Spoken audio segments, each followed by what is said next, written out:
Good man. Gotta get those levels right. I'm a sick man. Ah. I go out. I don't even. Here we go.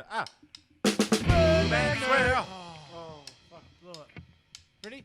Man Swoo. Man Swoo. This time. Third time lucky. Go. Man Swoo.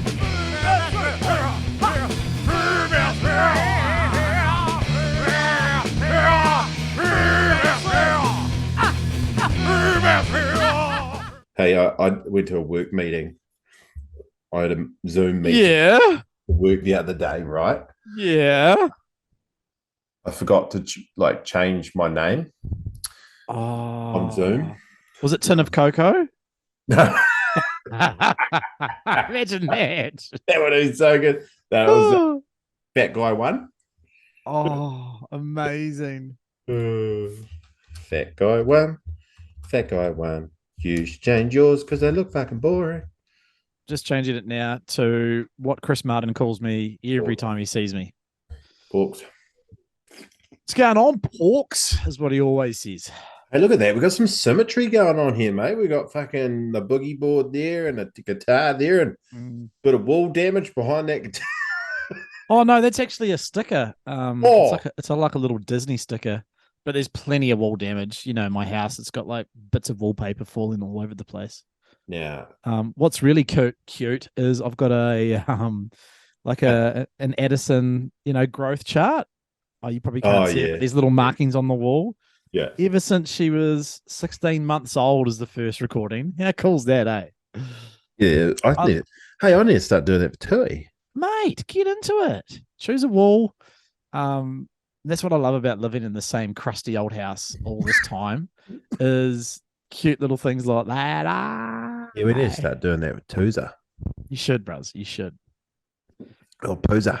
Drinking fucking Heinekens again. You and the Goldie. Worst friends ever. Worst friends ever. It was the Goldie that got me started on the May. you just blame him completely, eh? Fuck you, Gooch. Fuck you, Gucci. You didn't even listen. Fuck you, the Golds. Yeah, I don't think he does. Bald cunt. He will listen one day and then he'll hear that and he'll be like, right, I'm going to fucking get him next time I see him. Calling me that. How are you, buddy? Good. Yeah? Yeah, that's good. Oh, What's happening? I'm just enjoying the Blaketown poster. Oh, apart from the kooky registration date, hey? Good So old should it read old 7th Spino. to the 10th? Oh, no. Is the 6th the night? Is the 6th the Thursday? Can you check on your calendar? Yeah, the 6th is the Thursday. So that's correct. So 6th to the 9th. What sexy numbers, eh? 6 So to 6th 9, to the baby. 9th. Is it 6th to the 10th you meant to have on there, or Oh my God. I don't know. I'm blowing it with the date. It should be. It should not. Oh, yes, it should be 6th to the 10th, eh? So It's supposed to be Thursday to Sunday. Oh, no. Why did no one pick it up? Including me, who designed the poster. Well, not designed, but put it all together. hey, yeah, who's fuck. sick photo from Joel too. It's horny, bro. So below sea level, like that is the wave at Blaketown that makes your balls tingle.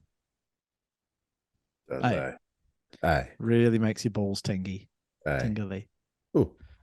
Are you sharing the poster? Yeah, I was going to do that too. Yeah. So good work, producer. Okay, so we're looking at Look the at Blaketown that. Challenge. We're looking at the Blaketown Challenge poster, and there's just a throaty. Oh, I'm talking deep throat, below Oh. sea level, brown, dark, grey, browny. I was going to flip it to black and white, but I quite like how there's a little bit of colour in the water. Just a real moody. it's just a moody, dirty Blaketown. And you it's know. about 4 foot, to be honest, in my rating scale anyway. 2 foot. I remember I was there that day and I was watching as he filmed that or took a shot of it, and I was just like, oh, did you get that? That thing was fucking sick. And he got it. Joel Lazang. Lazang. I spelled his name wrong as well. John Should- Liz Wang. No, it should be a W. Want to see my wang? Want to see my wang? Yellow. You want to see me eat jello? Yes. I can kick higher than you. I can kick you up into a tree. Hoo-la, wah, wah, yay. Shout out to Frank for bringing that amazing freestyle from Brandon from CK, formerly CKY. Want to see my wang? What? I tiptoe. Fried rice. What is Tiptoe in your window or something, eh? hide in the bushes where your little boy shits? Wah! Hide in the bushes while your little boy shits. What the fuck? What kind of drugs was he on when he made that freestyle? And that freestyle goes for about 3 minutes, and everyone that's in the room is like doubled over, dying. Sorry if you don't know what we're talking about, but we are referencing. You can actually Google it. It's on YouTube. Oh, producer, could you have a wee look on YouTube? Sure. Brandon, what's his last name? DiCamillo. DiCamillo. Yeah, I'm ridiculous with the whole BAM world, eh? Yeah. So he was part of the CKY crew, you know, the Bam Majera, all those funny fuckers. Old what's the guy's name with the old kitty owl, meow, little kitty wow. What was his name? Rab himself. Grab himself. Oh my god, he was amazing.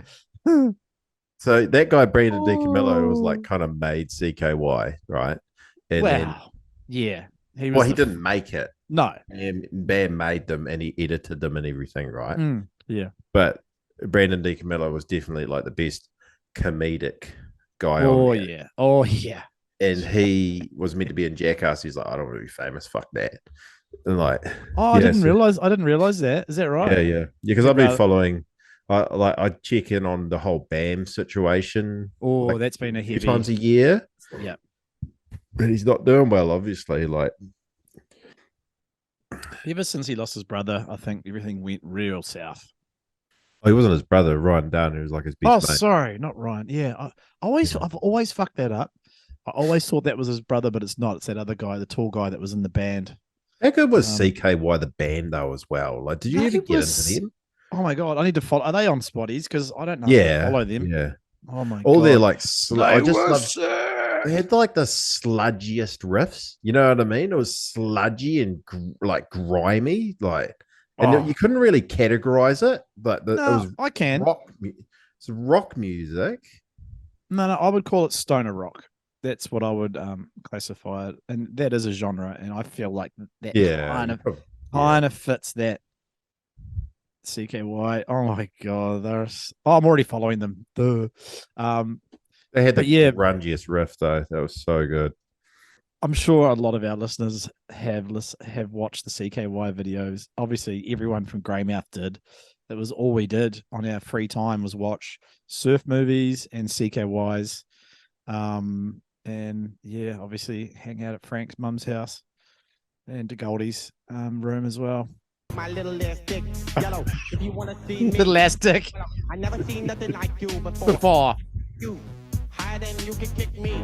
I can kick you way up into a tree. Who wants to test the Who want to test the boy? Who long teeth? Everybody in the phone book named Chang. Wanna see My wang? Everybody wanna see me throw a fireball, but that's not right. Not in real life. You will fall down and break your leg. Everybody wanna see me break an egg. Well, I don't, but I like fried rice, and I got like ching chow woo ching wang woo wang. I like fried rice. I always told you twice. Delivery's free, but not from me. $50. Wanna see me go down? Hit you with the line. Well, when I hit you with the shit, do a split, take a shit after you eat my shit kung fu. Run my buffet. You fucking gay. Hit you with the pain. Stay the fuck away. Hit you in the balls. Only Americans eat duck sauce. And my boy sauce for you. I can put it in your. Stop it. I'm gonna die. Please stop. Bruise by on you by your little boy shit. Oh. I can't handle every time I watch that I cry with laughter. Only Americans eat duck sauce. Like, what the fuck? It goes through his brain. It's genius. I honestly feel like he was the genius of that whole. Well, obviously Bam was, because it was just the perfect timing to bring out something like that. The world had never really seen anything like that, bro? Do you reckon? Well, yeah, I mean, they were the first like kind of viral video before even the internet, Like, um, Yeah, you know, but when you're at school, you would have been just out of high school, Like, you would have finished.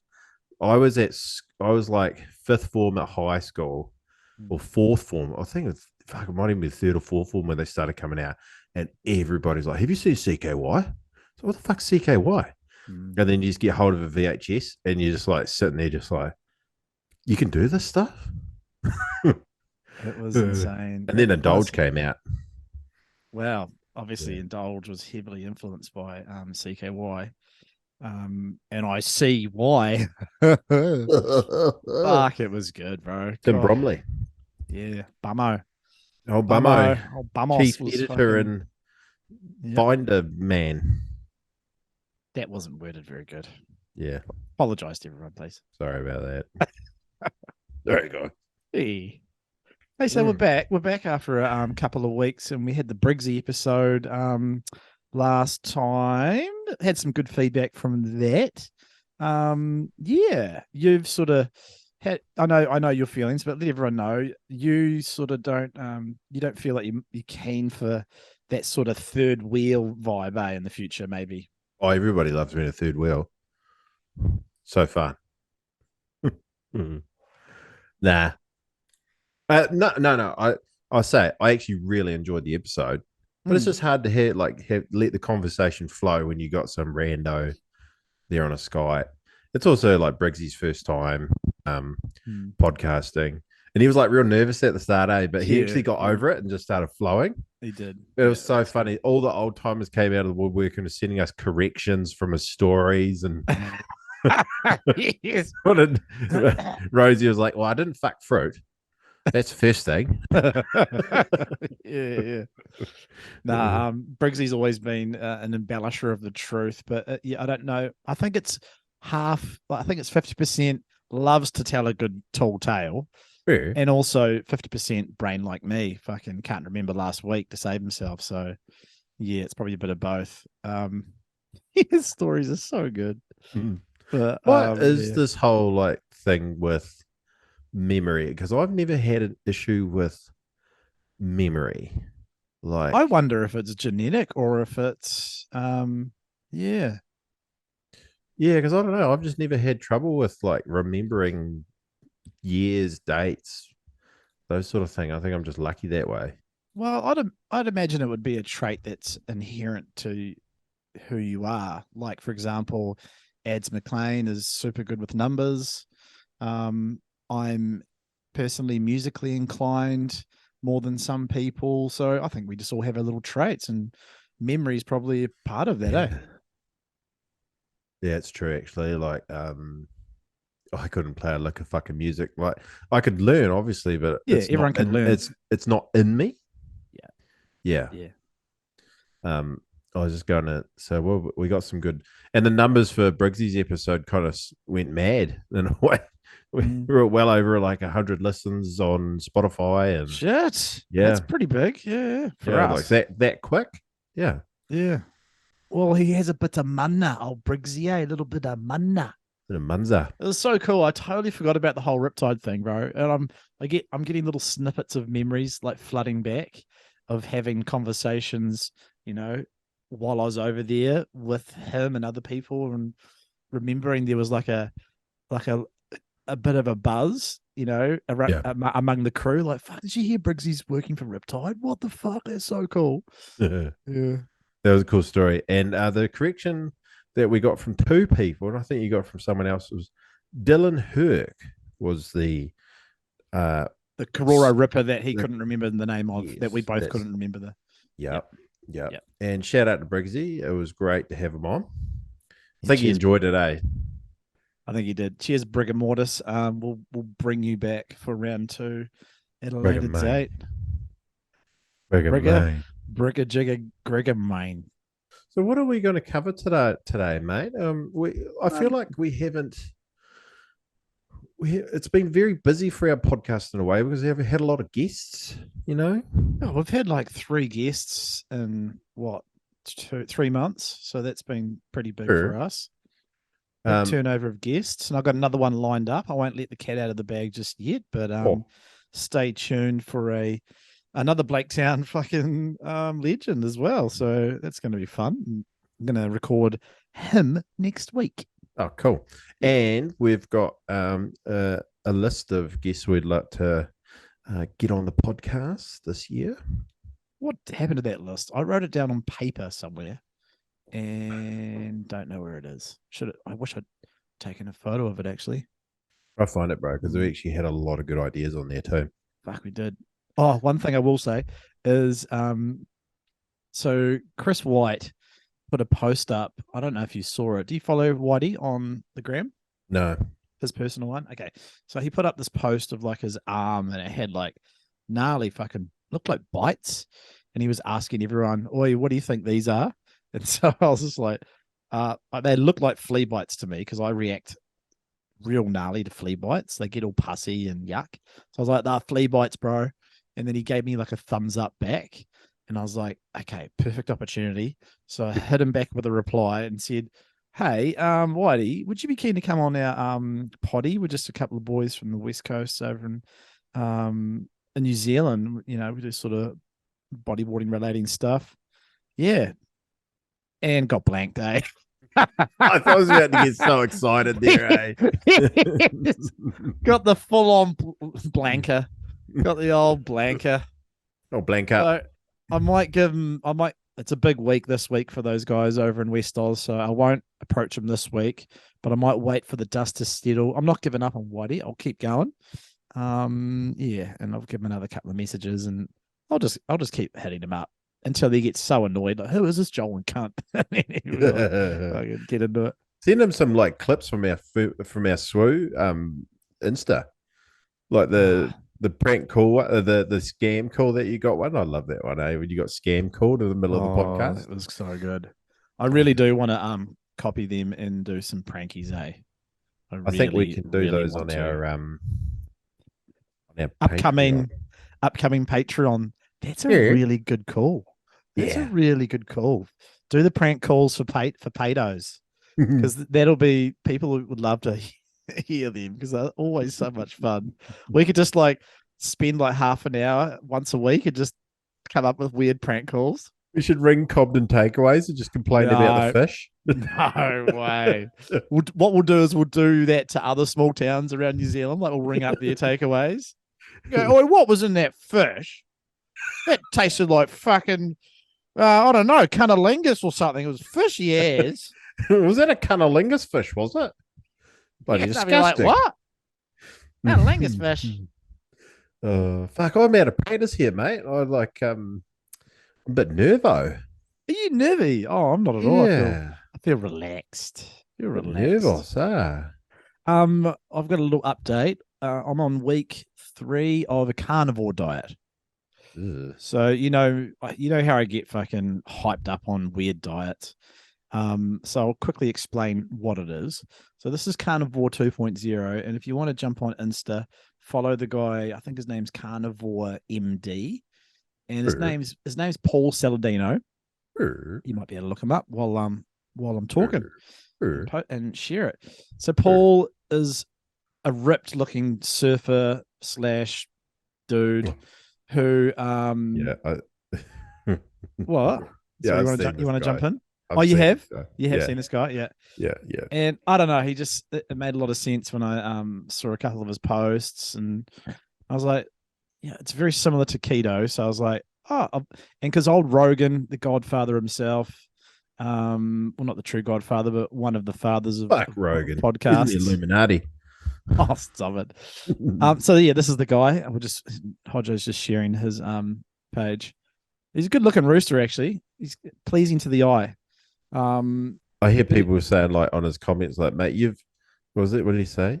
Mate, you've aged like 10 years in about 5 months since you started, eh? That's classic. But and I think Oh, sorry, you go. So I did see one, bro, where he did like a what I eat in a day, and it was just like Yes. milk and caramel, like No. It was maple swirls. syrup, organic maple syrup. Yeah, so milk and maple syrup, which sounds Mhm. fucking disgusting, and then just like it looked like it took forever to prepare the meals, Mm. and like they look What? like Really? shit. Oh, Where is it? I don't know. What I eat in a day or something. I can explain it. You don't have to play it. Um, so what he eats in a day is basically just meat, organs, fruit, and yeah, he loves his raw milk and organic maple syrup, and you stir it in, and that's like a little wee carb sugar hit, natural sugar hit that he likes to So if much he's sugar. if he's feeling a bit of flat, feeling a bit flat. Mm. So I'm in week 3. True. Um, day 2 was I felt quite flat. And I was just like, whoa, okay, this is pretty shit. So I had one of his little wee organic milk and maple syrup drinks, and fuck me, it's yum, bro. It's just like a yummy milkshake. It tastes so beautiful, so beautiful. It sounds like so much sugar, mate. Like Oh, so much just sugar. don't put heaps of maple syrup in. Just put it. There's a lot of I mean, I'm fat right now. I'm very fat right now. So, I can't really say too much, but yeah, that looks like raw milk has a lot of gluten, like not gluten, but no, like not gluten. um It'll have natural. like the it'll have sugars. natural in it, though. sugars. It's sweet. It's sweet. You know? Yeah. Yeah. And like when they pasteurize milk and stuff, it takes a lot of that out. Like raw milk's probably the best type of milk to drink if you're going to drink a dairy milk, It is though. Yeah. That's been proven, I think. Because they ruin, like, your pasteurizing milk just ruins it.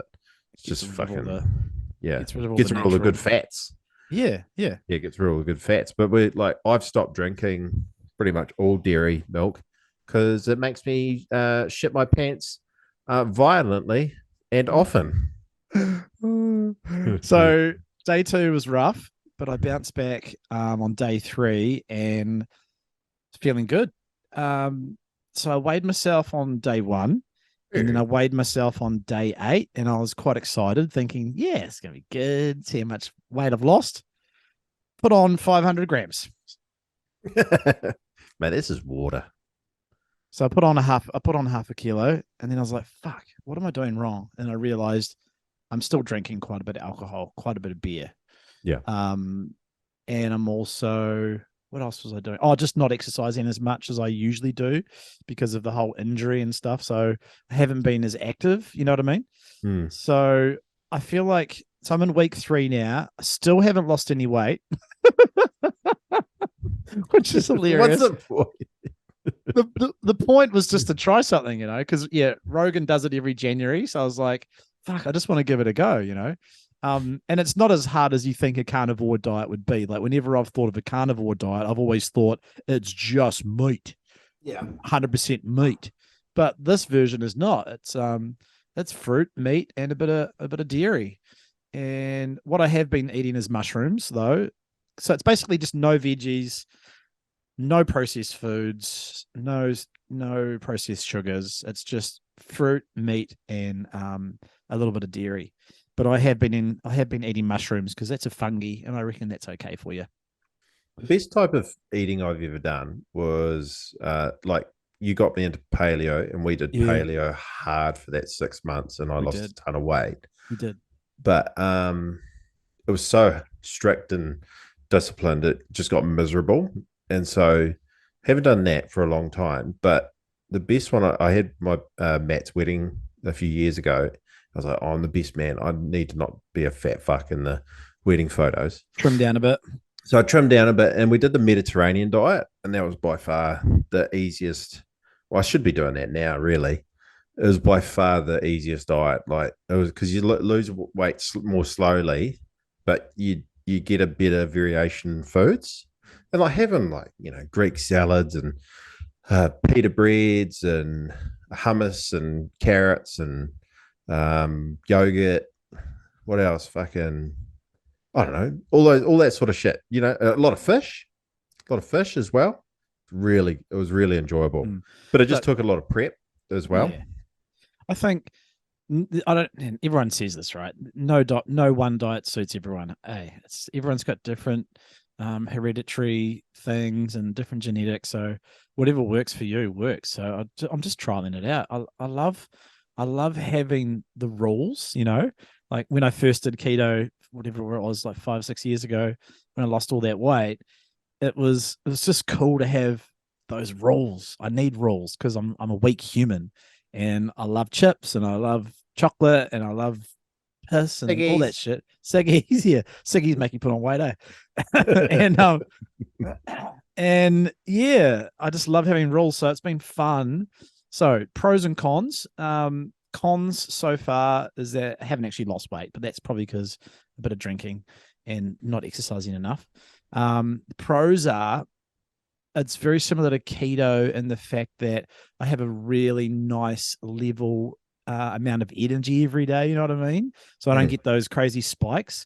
If you have like a sandwich or fucking heaps of carbs, you get a big sugar high and then you feel so flat and bloated afterwards. Like I get none of that. So that's probably my biggest pro is just a nice, even keeled energy throughout the day. I'm just firing on all cylinders all throughout the day. And yeah, my day usually starts out with obviously coffee, and then water, then coffee, then water, then coffee.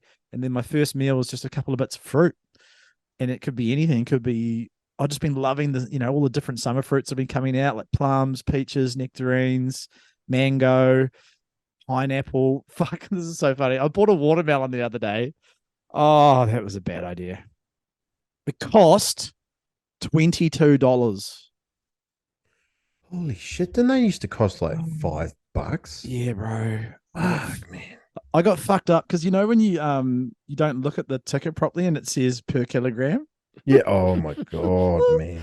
It was like $6.99 per kilogram, and I thought it was $6.99 per watermelon. I was like, That's how they catch you. That's how they catch you. I got sucked in. Fuck, that's crazy how much shit costs now, eh?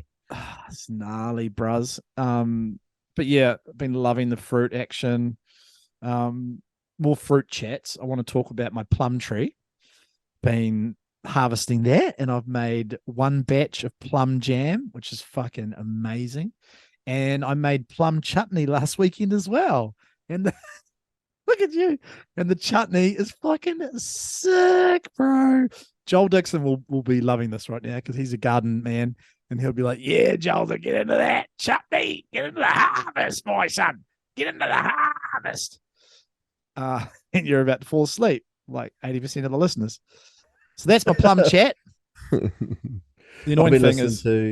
I've been listening to the Joel and Tim Patreon episode. As have I. I finished it today while I went to Reefton and back. Oh, I'm about halfway through, and yeah, it's a great listen. Thank you, boys. Only about 8 people listen to it at the moment. I didn't know you're a Patreon supporter. When they put the episode up, I was like, fuck, I better do their Patreon. Oh, so you did it reactively. Yeah. Oh, okay. I better get in their Patreon. So I went in the Cobden tier. And yeah, it made me think. I'm really looking forward to us starting ours. I want to start it now, but Giles won't let me. I really want to start it now because I want to do an episode called Hodjo Unleashed. Yes, I want to be part of that. I want to be the tinder, the kindle to your fire when you go to nuts. I don't want you to be my tinder, mate. Oh, you know what I mean. Not that kind of Tinder. Tinder isn't. You'd light the fire. You know what I mean? And mate, you're back out on the water. Yes. Fuck. Let me tell you some stories about that. So last week was week 6 post accident, neck injury, and I was feeling good, and I was like, I reckon I could surf this week. And Tuesday came along last week, and it was just lovely conditions. Just lovely. Just lovely, just 2 to 3 feet. Hint of north, but mainly south. Wasn't like crazy wedging, so it was just lovely little mini peaks and A-frames, but in the main spot. So it wasn't like way down the beach or anything. It was like just a little bit over from the corner in the main takeoff spot. And Johnny Rodden's home, so that was cool. Hung out with him, and he paddled out. Cripples unite, and yeah, I had a surf, and I said to myself, just catch 3 waves, just take it easy. But nah, after 3 waves, I felt good. Like I felt strong, and I was like, I'll stay out for an hour. So I did. I couldn't resist when a section came. Stupid me. Went up and hit an invert, landed it, but I was just like, "Oh, what are you doing? 40. What are you? I'm 42. 42, just almost broke my neck. And 6 weeks later, you're doing inverts. It's stupid. Into the flats, eh? Stupid. And then I went for another surf later on that night. And same again, had some good ones. I reckon I'm about 80% back to form. So look out, Ben McPake. I'm coming for you. Even though I can always lean on the injury card for the comp. If I lose, I'll be like, oh, you have a neck crook. Oh, fucking sore, eh? Oh, shit, it's sore. Might to pull out, huh? For Yeah. sure. Yeah. Like whatever heat I lose, I'll be like, fuck, my neck's sore today. Jesus Christ. But nah, I'm feeling good, man. And this weekend the forecast looks beautiful. So yeah, I'm gonna surf. Yeah. Probably can't stay out for like 2 hours or anything. Probably like an hour and a half will be the max for me at the moment. I might have to come over and regulate, eh? And I can do that now. Actually, I have been officially given the title, inducted into the what would we call it? The honorary locals, wasn't it? Yeah, the honorary locals like sort of membership board. Yeah. I want to actually let's dive into that a little bit more, okay? Because sure, you and Frankie didn't quite hit on all the honorary locals I think there are. Of course we didn't. They just didn't have enough time.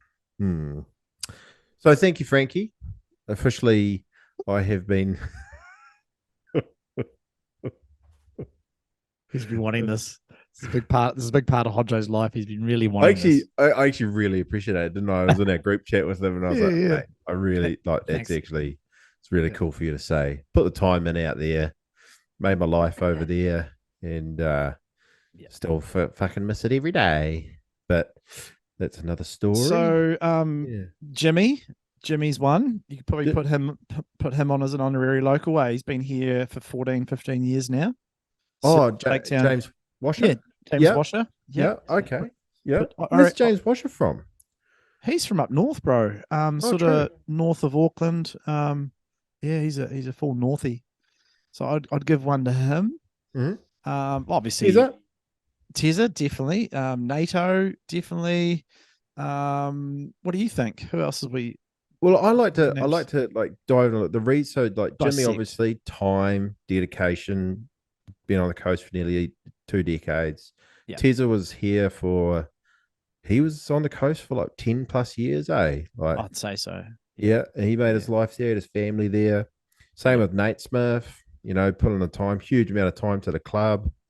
Nate Smith's been on the coast for 8 to 10? No, 11 years. Over 10, yeah. We moved there together in 2012. Together. We made a pact. When I said, if I move to the coast, you have to move to the coast. Right. Yeah. And he stayed. Going back to Tezza, I think he might have to get a level above you guys because he had kids on the coast. That's right. Oh yeah, you did too, but you didn't bring it. Well, you did bring her up here for a couple of years. Yeah, I suppose you get a little level up too, because that's actually planting a couple of roots in the old ground. Yeah, and my little plan is to have another property over there. Yeah. And basically, my life plan is to like literally split my time between here and there way more than I am now. Like, why the fuck not? More. Yeah, why wouldn't you? Get the best of both worlds. Get that and get that cruisy, fucking locals only, small town goodness. Sure. And then who else? So we are going to forget someone. That's what I mean. Oh yeah, Wellsy. Well, me and Frank, you talked about Wellsy. We fleshed that out. Yeah. Who else did me and Frank talk about? I can't even remember who was on Can the we list. can we give is Bones verging on honorary local list? No, more time's needed. He has to live here for a good stint. Like 5 years? Yeah. Yeah. And see, even though Wellesley hasn't officially lived here, he's been coming here since the 90s, you know. So has Bones, though. Bones could probably almost say that as well, but not with the frequency, you know. You know what I mean? Like For the last 10 years he didn't, but that the probably like late 90s through till 2009 10 he was there constantly. Yeah. Okay. He's close. He's close to an honorary local. I don't know, Bonesy. I'm going to sit on the fence on this one, mate. Hey, ask me in another 3 to 5 years if you're still here. Then it's definitely get the title. Well, I want to buy, like, I want to build my little shack over there and throw old Bones in there as the dirty old hermit caretaker, eh? Rah! Sort of just come out. Fuck yeah. No pants on. I can just live in the bush, eh? Yeah. I'm bald. Who's coming round my fucking property? Who's that? On my back. Oh, my back. My neck. Who else? Who else? Who else? Was there any? Let me think. Oh, like James Parfitt, right? But he is a coaster. James Parfitt grew up in Rananga. That's right. Very close with the Lowe family. Yep. Yeah, so he's a local, old school. Yeah. But his frequency hasn't been great as well. So no, you lose a bit of that too, don't you? If you're not frequenting, because he could say he's a local in Christchurch, couldn't he? Oh yeah, he grew up. He grew up all over the show, but he lived in New Brighton for a while as well. Like, so they got deep roots in New Brighton. He was actually he came for a surf the other night, right? With me at my place. We went out for a log out in front of our place, and we were walking back, and I was like, "Oh, bro," like, because he lived right across the road from the North Brighton ramp on the north side of the pier, and this was in the mid to late 90s, and so he moved there straight there from Runanga, and he was like, yeah, he's riding surfing, obviously, and I was like, so how long you lived there? He's like, I don't know, a few years, and he goes, it was fucking what did he say? He goes, oh, it was fucking crazy, man. Like, this has been, surfing was nowhere near as popular back in the late 90s, especially in Christchurch, as it is now. Oh, really? Was it? Yeah. not? So he used to say he'd shit himself every, like, the first like year, he'd shit himself because every time he'd paddle out at the north side of the pier, all the old school locals were like, who the fuck are you? Where are you from? Oh, super staunch, were they? Yeah, it was like real old school localism, like out of the pier. Classic. Yeah. This is ours. This is ours. And it used to be like, fuck, you cunts don't know. You fucking come try surf Blaketown and see what it's like. Exactly. And so I thought that was quite a classic wee story, like old school Christchurch localism, because I suppose it was a way tighter, smaller group, core sort of group back in those days. Because now, like, you go at Taylor's, New Brighton, it's just a free for all. It always was. Yeah. And then how do we discern the Westport Greymouth cruise? Well, Westport's not on the West Coast, mate. It's in Bulla. No, it's in Bulla, isn't it? See, this is where we could have some fun with old Jiggermane, because he would claim that he's a Blaketown local, but he's really from Westport. Really, You're from Bulla, mate. You're not even from the West Coast. He's from Bulla, mate. Don't even fucking try. But every time he surfs Blaketown, and he's actually coming down this weekend, which will be a lot of fun. But he paddles around like he owns the place. He's got that. He's got that energy about him. No, it's funny. Jiggermane has definitely got. I would say he's got local status. Oh, 100%. Well, he lived in Greymouth for his teenage years, right? Yeah, there you go. Yeah. So he's got his foot in both the Bulla camp and the Greymouth camp, because he grew up in Bulla, and then moved down here when he was a young 11-year-old. It was funny growing up with him at intermediate. He was like the new kid because he came to intermediate, I think, must have been Form 1. He was like the new kid, so it was like a wow factor, and he had like a big blonde fringe that he used to flick back. Yeah, like the one that's the like one tuft, like bald, the bald sort of head, clip and then head. that 90s piss fringe sort of over, Yeah, he was the king of the piss fringe, and I copied him like a year and a half later, and it didn't look good on me. Didn't look good at all. Impressionable copycat young Joel, like, Joe's cool. I'm gonna get a haircut like him. Looks so bad on me. Jiggermain's got to be like the best waterman to ever come out of the West Coast, He's got to be. I'd say him and Gareth Royal would be the two that's come out of. Oh, but then, well, if you're talking about stand-up surfing, if we talk about bodyboarding, where do you start? The list is so long. Oh yeah. You talk about like the waterman, right? Because I like that whole Hawaiian term, waterman, like surf, swim, fishing, fucking bodyboarding. What else? Like surfing, everything, longboarding. Yeah, he just rips it at all. Like I remember he came out, was pumping at Blaketown one night, and he came out on a bug with no fins on and was drop kneeing, and I was like, "Fuck, he's better at me than drop knee." Got no fins on. He used to always pay out the boys because like he'd paddle out on a bodyboard. Someone would give him some gear back in the day. Yeah, and he'd always be like, "I could do an ARS," and then like he'd try and do these haggard ARSs. And he'd be like, "I landed that. Did you see that?" And we'd all be laughing like, "Fuck off, you kook. Get back up on your stand-up, you drone." I'd be like, "I fucking landed that ARS. You guys don't know."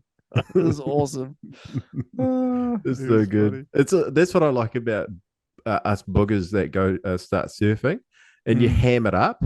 You ham it up when you get a good wave, and you stand up, mates. You're like, "You fucking see that? I'm better than you now, I'll fucking rip, cunt." He's like, "Shut up, you fucking suck." Yeah, okay. Can't even bottom turn. Takes you 5 seconds to get up, Joel. I went out for a surf at Taylor's with NATO on Sunday. Yeah. The cunt was stiffer than a board. I bet he outsurfed you, mate. I bet he outsurfed you completely. NATO's better than you, mate. He's better than you. The bikini bum bum ratio at Taylor's Mistake now compared to like 20 years ago when I was a Grom is just out of control. Oh my God. I need to come over just for that, hey. Me and NATO, like we went out in the southern corner. So I always go out of the southern corner of Taylor's where it's least crowded. And like I said to him, I was like, "We've got to walk along the whole front of the beach, Yes.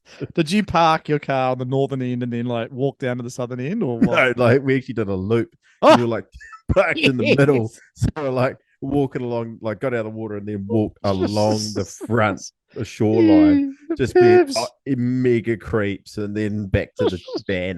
Like, yes, good man. It's got to be done. Thank you, Instagram, because the changes and what birds wear in New Zealand on the beach is just fucking out of control, man. Like, it's not great when you have a teenage daughter, but it is great for seeing fully fleshed women with their asses hanging right out. Yes. Yeah, but like, you can't. Yeah, I don't know.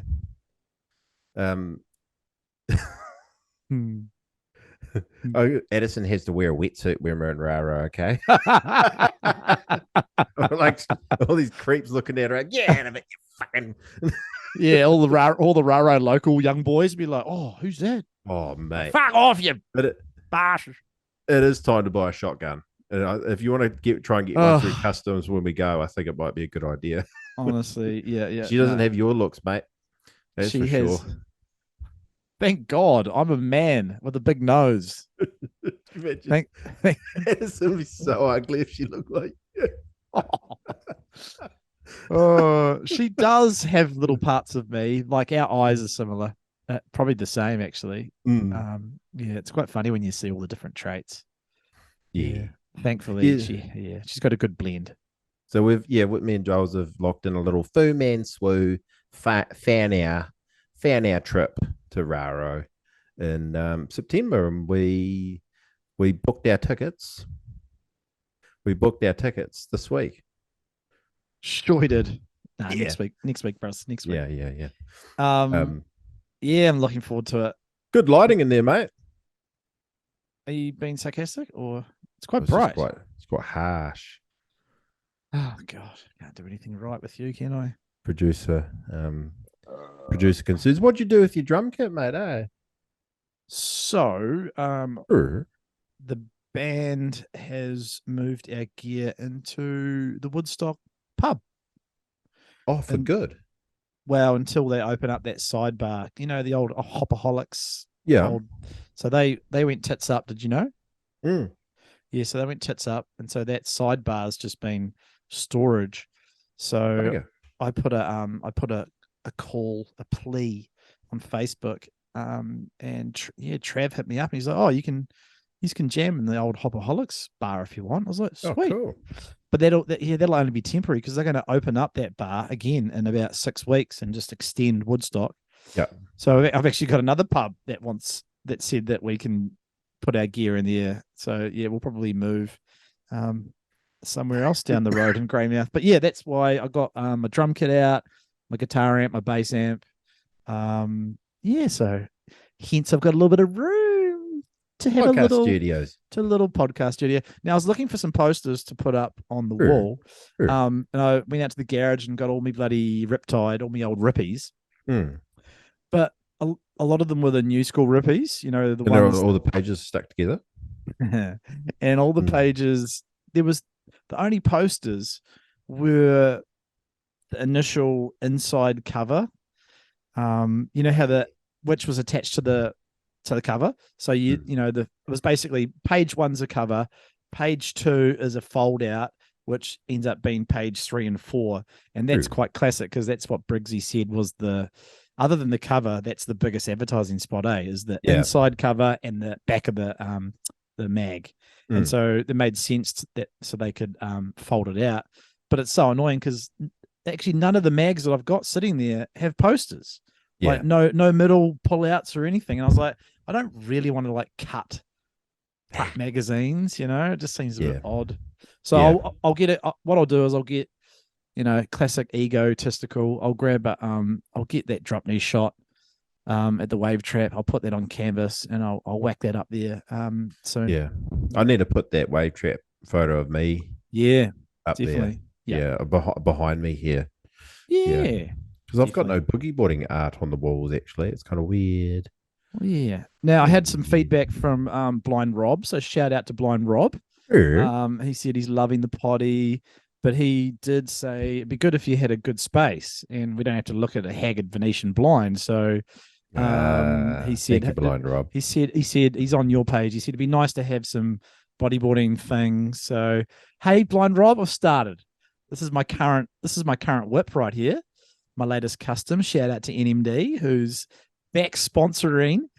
My old mate Mezzo is back sponsoring the Blaketown Comp this year. So a little plug for him. Every year in New Zealand, if you didn't know, now you know, NMD does a little custom run. So if you want a nice custom board that's tailor-made, choose your own colors, all the little wee gimmicks and bells and whistles, then hit us up or hit up Kevin McAllister and put some orders in and get yourself a custom board once a year. Orders usually go in around about sort of no later than August, sort of July, and then the boards usually arrive November, December, just in time for summer.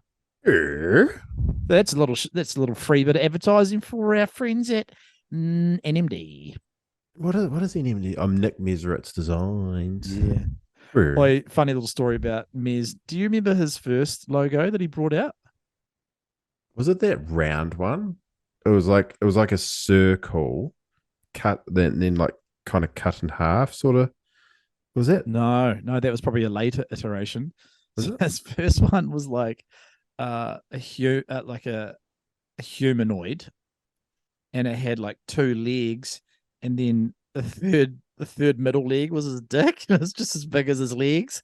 And I don't know if that was the M or if that was just like it was just like shout out to Mez's giant hog, but it was like a little inside joke for him and all his mates because his third leg was part of his logo. It was hilarious. But he quickly changed that logo. I think that was only around for like a year or two. I think that was his first logo. Mhm. Or one of Oh, his it's classic. first. I got some show notes, buddy. Cool. Let's get into it. I've only got a few, which is rare for me. Usually got none, eh? Yeah, got a couple. Yeah. Couple. Mate, I've seen some videos on Reddit I'm just seeing it now. I'm not going to share it because it's so hectic, but like, when are these fuckers going to learn? That's how I'm going to start off, right? So Turkey's been hit by the 7.8 magnitude earthquake, which is big. It's fucking big, right? Yeah, I just saw that the other day. What the So fuck? in 1999, 17,000 people died from a similar earthquake in Turkey. So after that earthquake, they were like, okay, the reason why so many people died is because our building standards are so shit. You know, all these apartment buildings just fell down. So they made laws to make better apartment buildings. And then lo and behold, what happens? Everything gets corrupt. The corruption continues. Illegal buildings still keep getting put up. And apartment blocks that had only like 2 years old have fallen down in this one. And like the videos you see, because like 1999, you know, there weren't people with cell phones or the internet or anything like that walking around. Like, man, today I saw, like, I didn't even mean to. I was just scrolling on Reddit because that's my new social media thing is Reddit. Because I don't know, it's cool. And the video, a father has like the buildings come down. A father's covered his two children like with his body. He's died. One of the other kids has died, but the little boy is alive. And the video is them pulling the bodies out. And then they think that the other little boy's dead, and they pull him out, and he's alive. And they were just so like, you know, what, Allah, you know, Allah Akbar, I think it is, or you know, God is great. Thanks to God, yeah. Yeah. It's just fucking. It's like, whew, come on. And I was like nearly like crying because it was so like intense and so sad. And the kid's fucked. Even though he's alive, he's lost his family. And like, I just don't understand. Like, this is more of a Joel and Tim thing, but it's just like affected me because like, when are people going to fucking learn? You know what I mean? Like it happened in the CTV, was a CTV building in town here in Christchurch. When are we going to fucking learn? You know, you can't half-ass things, and you can't let money and corruption get in the way. Well, people just suffer. Would you say that New Zealand's learned? Because straight after that, our building earthquake strengthening percentages went up, didn't they? Yeah, that's what I mean. We learned, Yeah. like we are learning. Yeah, so we learned. Yeah. But we Turkey, already had good building standards, like compared to a lot of other countries anyway. That's why there wasn't as many deaths as there probably should have been with the Christchurch one. But I would say Turkey is a completely different kettle of fish, right? As far as they were like countries. Like it was something I was reading a report today that they're like granting exemptions for illegal apartment buildings to allow the economy to keep going. You know, but that also alludes to the fact that they're probably struggling financially. So sometimes you've got to cut corners, otherwise your fucking country's going to go into a massive recession and people will starve and die of hunger or starvation. So but look at the suffering they're going through now, bro. Like but hundreds of thousands, if not, you know, probably what hundreds about of thousands of people displaced. They're out in the cold, mate. There's no civil defense there. You know, it just goes to show you that. What about the pressure that all the US and have put on Turkey over the years with regards to, isn't the Syrians like just fucking slaughtering them by the thousands over the last 5 years? Isn't that no, Syria's neighboring, right? And Syria's had been hit by the earthquake too. No, Syria had the civil war. Sorry, I'm just talking about that Turkey has been going through a mini war of sorts. I thought that it was like the Syrians and the Saudis that were fucking ganging up on Turkey and America's just turning a blind eye. Like, oh yeah, they'll well, be you know, Joel will be losing it right now listening to this because he knows a lot more about it than us probably. well, But I think there's like border skirmishes between Syria and Turkey, and there has been for a long, long time. And if that ever kicks off proper, yeah. like if that ever kicked off proper, you put that together with Ukraine, we're in big trouble because I think the US backs Turkey. No, I don't think so. No, it's the other way No, around. it's the other way isn't it? around. That's what I'm the US saying. backs Saudi Arabia, eh? Yeah, Yes, yeah, that's yeah. what I'm saying. There's Yeah. there's been massive genocide in Turkey. So, I'm just sort of I'm playing the sympathist here Oh, with wait. Turkey. Are you sure it's? You're not talking about Yemen. I think you're talking about Yemen, ain't you, bro? Oh, maybe I am. Yeah, Yeah, Yemen's we need to dial in. Yemen's the forgotten war, mate. I think we've talked about this before, but Yemen's the forgotten war We where need to yeah, Russian backed Russian and Saudi Arabia backed invasion and occupation of the whole country is like blockaded the whole country and they're bombing hospitals and schools and farms and you fucking name it. They've been doing it for years. I would like to get Joel on for a solo Jolo. You get solo Jolo. Yeah. Should we? Yeah, fuck yeah. The three of us, dial them in. Because we want to do a solo bummo as well. So let's do a solo Jolo and really wreck his brain because he's got so much good knowledge of all this sort of Eastern wars, whereas all I have is anecdotal fucking, and I'm just repeating stuff that I may have heard from fucking random sources. But yeah, I understood that Turkey was under a bit of pressure, but maybe I'm wrong. That's what freaks me out about when I lived on the coast and I worked for Doc. I used to, get like civil defense planning updates, right? Yeah. And I don't know, that's probably bore the tits off people. It might not. I'm bringing it back to the West Coast though.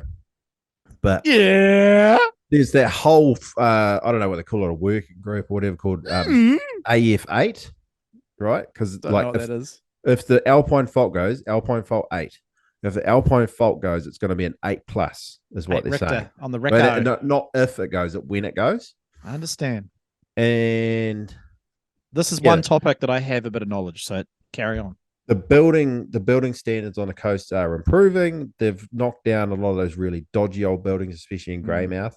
But mate, when that Alpine fault goes, good luck getting across the bridges. Good luck getting across the roads. Good luck getting to Christchurch in a year's time. It's just going to be like nothing we've ever seen in modern times, And the bros, like there's some of the theories, and not theories, but some of the stories, because you remember before colonization, the Māoris used to be like, everything was all one thing, right? So Tangaroa, help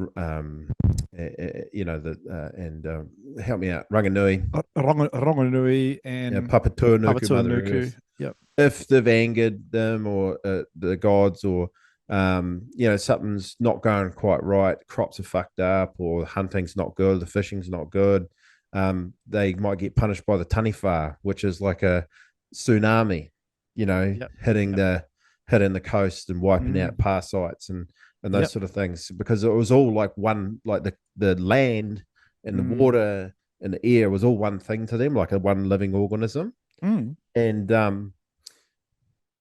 so like that's what taniwha were named after a lot of the time, because like they date some scientists, they were like found the high marks of tsunamis and those sort of things, and then dated it back to oral histories from Māori and that, and they're like, oh fuck, okay, so that was actually like a tsunami or an earthquake that had happened. Yeah, and that you'd angered their gods.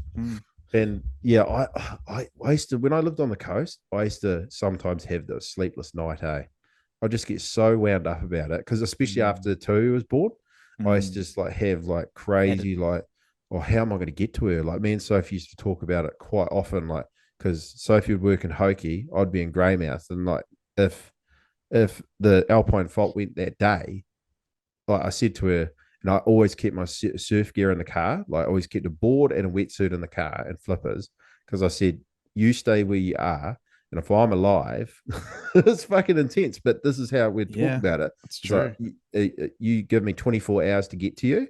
Mm. Because like I reckon the Taramako bridge will get wiped out, the Grey bridge will get wiped out, Mm. the Hoki bridge will be fucked, Buller bridge will be fucked. They'll all be Yep. fucked. The only Yep. way you can get across is boat or swim or paddle across. Yep. So I was like, I'll just get to you. You just stay where you are at work, and I'll just get to you.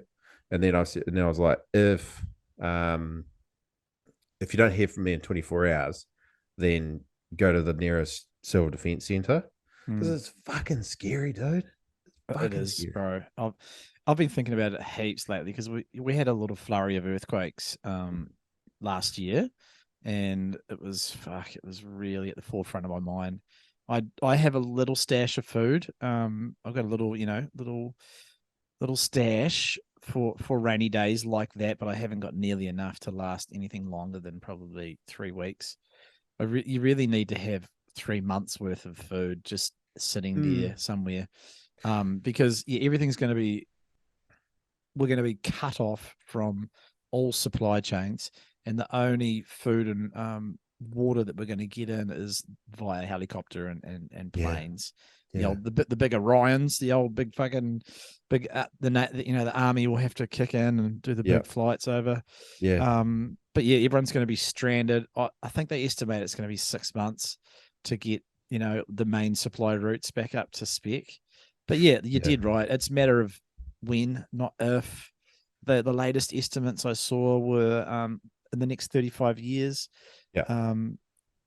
And it's decreasing every couple of years. I remember the first estimates I heard was 50 years. And then now it's within 35 years. And talking back to the Broses who were living here before the Whiteys, they probably experienced the big one that happened last, which they have, eh? well, no, they would have. It would have been probably almost just when they arrived, or not No, long after. It was saying 17. I think it was 1700s was the last Alpine fault. Yeah. Or it might have been Yeah. 1600s. It was around about that time. Yeah. Yeah. No, they estimate they don't estimate. They know, they can see that there's one every 400 to 430 years.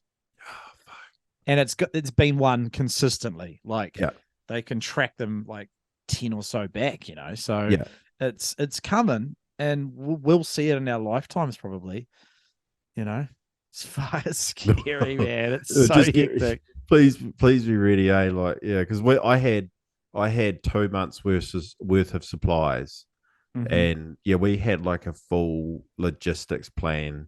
How because like, I mean, the odds on, I think earthquakes happen a lot at night for some reason. They do, yeah. It's weird. But so odds on you'll be at home anyway, but you got to have a plan, eh? Because fuck, I always drive through Arthur's Pass now, and I was like, imagine if the Alpine fault goes right now. Bro, I've been having those thoughts for over a decade. Every time I drive the Arthur's Pass, I have anxiety because I'm on the viaduct and I'm just like, please not now.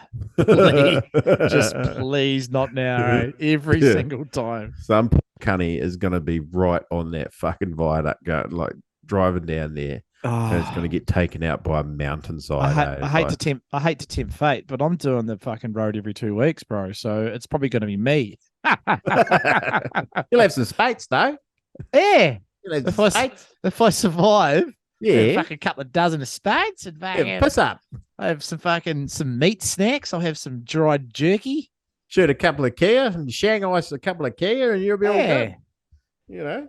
Oh, fuck. It's terrifying, when you really think about it. It's fucking so spooky. Yuck. Yeah. West Coast whānau, be ready, eh? Just look after yourselves. Be fucking ready, man. It's going to be massive. It's going to be massive. Like I say, it'll be nothing like we ever saw. I think the most hectic, like in human occupation in New Zealand, I think when Lake Taupo blew up, I think it was in the 1500s. No, was it 16? No, it was 18 because it was. Yeah, was it 18? Yeah, it was the Tupperware explosion, wasn't it? Was that the one? Yeah, with the pink and white terraces got fucking destroyed, and they saw there was like people could see it from all over the globe. It was there was ash clouds. There was like Yeah. the sun went red. I think it was like early 18s. I think you're right, because I think there was a report that there's Chinese history saying that ash fell in China. Yeah, it was one of the biggest events the Earth's ever seen. There was New Zealand. There was a cool there was a really cool story about this old Māori woman. She was actually half Māori, half Scottish, and she was a guide on the Pink and White Terraces when they blow up, and she went up there and actually helped. Oh, was it like she helped dig people out up there or some shit? Oh wow! Yeah, it's fucking mad. I'll show you this. Because the photos of the pink and white like that. Well, there's never any photos, but yeah, but the all because people used to go and paint. And they used to take. That's right. Yeah, and there were all, like these were all natural hot pools. Like, can you imagine how sick that place would have been, bro? It would have been the ultimate fucking tourist destination on the planet. They called it the eighth wonder of the world. There she is. There's that old girl there. Oh yes. Yeah. Paia Hinirangi. Simply know it was one of the New Zealand's first tourist guides taking European visitors across Lake Tarawera and Rotomahana to visit the Pink and White Terraces. Yeah, it was Tarawera. You can see you can see too, she's got the old bit of Scottish. Yeah. Scottish in there. Yeah. Look at that, man. Well, what's that photo? Because that wouldn't have been tourism after the Pink and White Terraces, the Waimangu Geyser. Oh, wow. And people would go check out this. These cunnies are fucking running towards it. No, they're running away from it, mate. Run, Watson! Go. Run, Watson! It's coming. Yes. Quick, Charles, quick. Quick, Charles, pull down my pants. One last blowjob before we die. I've always wanted to fuck you, Watson. I am secretly gay, Watson. Let's finish this. No, don't finish that. That was weird. Yeah, I'm sorry. Let's work on that lighting in your office, eh? Oh God. Oh God. So what show notes have I got? I wanted to it's actually on point with what we're talking about. It's quite somber. But since my accident, I don't know if I'm just hypersensitive to other people having injuries, but did you see the young Californian bodyboarder who died? That was so heartbreaking, man. Did you see it? Yeah. I watched the tribute and I teared up a little bit. Hey, this guy, let's look it up, bro. I'll look it up while you talk. Yeah, it's like Evan McMillan or something like that, eh? Anyway, he's like 21. He's from California, and it popped up on my Instagram feed, and he died out surfing. I think I did read the article, but my memory's shit. I'm pretty sure he had a collision, or he might have been riding a surfboard, but he's mainly a bodyboarder. But there was a surfboard involved, and I don't know if it must have just whacked him, and he died. They tried to resuscitate him, and he was gone. And I was just like, "Fuck! I'm so lucky." He's 21, hasn't even really, he's only scratched the surface of adulthood, and he's fucking toasted. I think he was out at Salt Creek having a surf, just like as local, having just a rando surf on a stick, and I think he just mate, that brings me on to this other one, another show note as well. Cool. But let's focus on him because he was the poor bugger. Like just fucking just out of nowhere. I think he must have hit his head on the bottom or hit his head on a surfboard. No, it was a surfboard. I read the article. Yeah. Yeah, and that was it. Drowned. So 21 ripper gone. And I saw his I saw some footage of him booging, and he was a shredder, mate. Yeah, he was like really good. Like those clips of him at the wedge, he was like. Yeah, he was up there, eh? Like a real good bodyboarder. There's a bit sad. There's a bit of a resurgence with like California booging rippers, eh? It's cool, but I'm just real hypersensitive.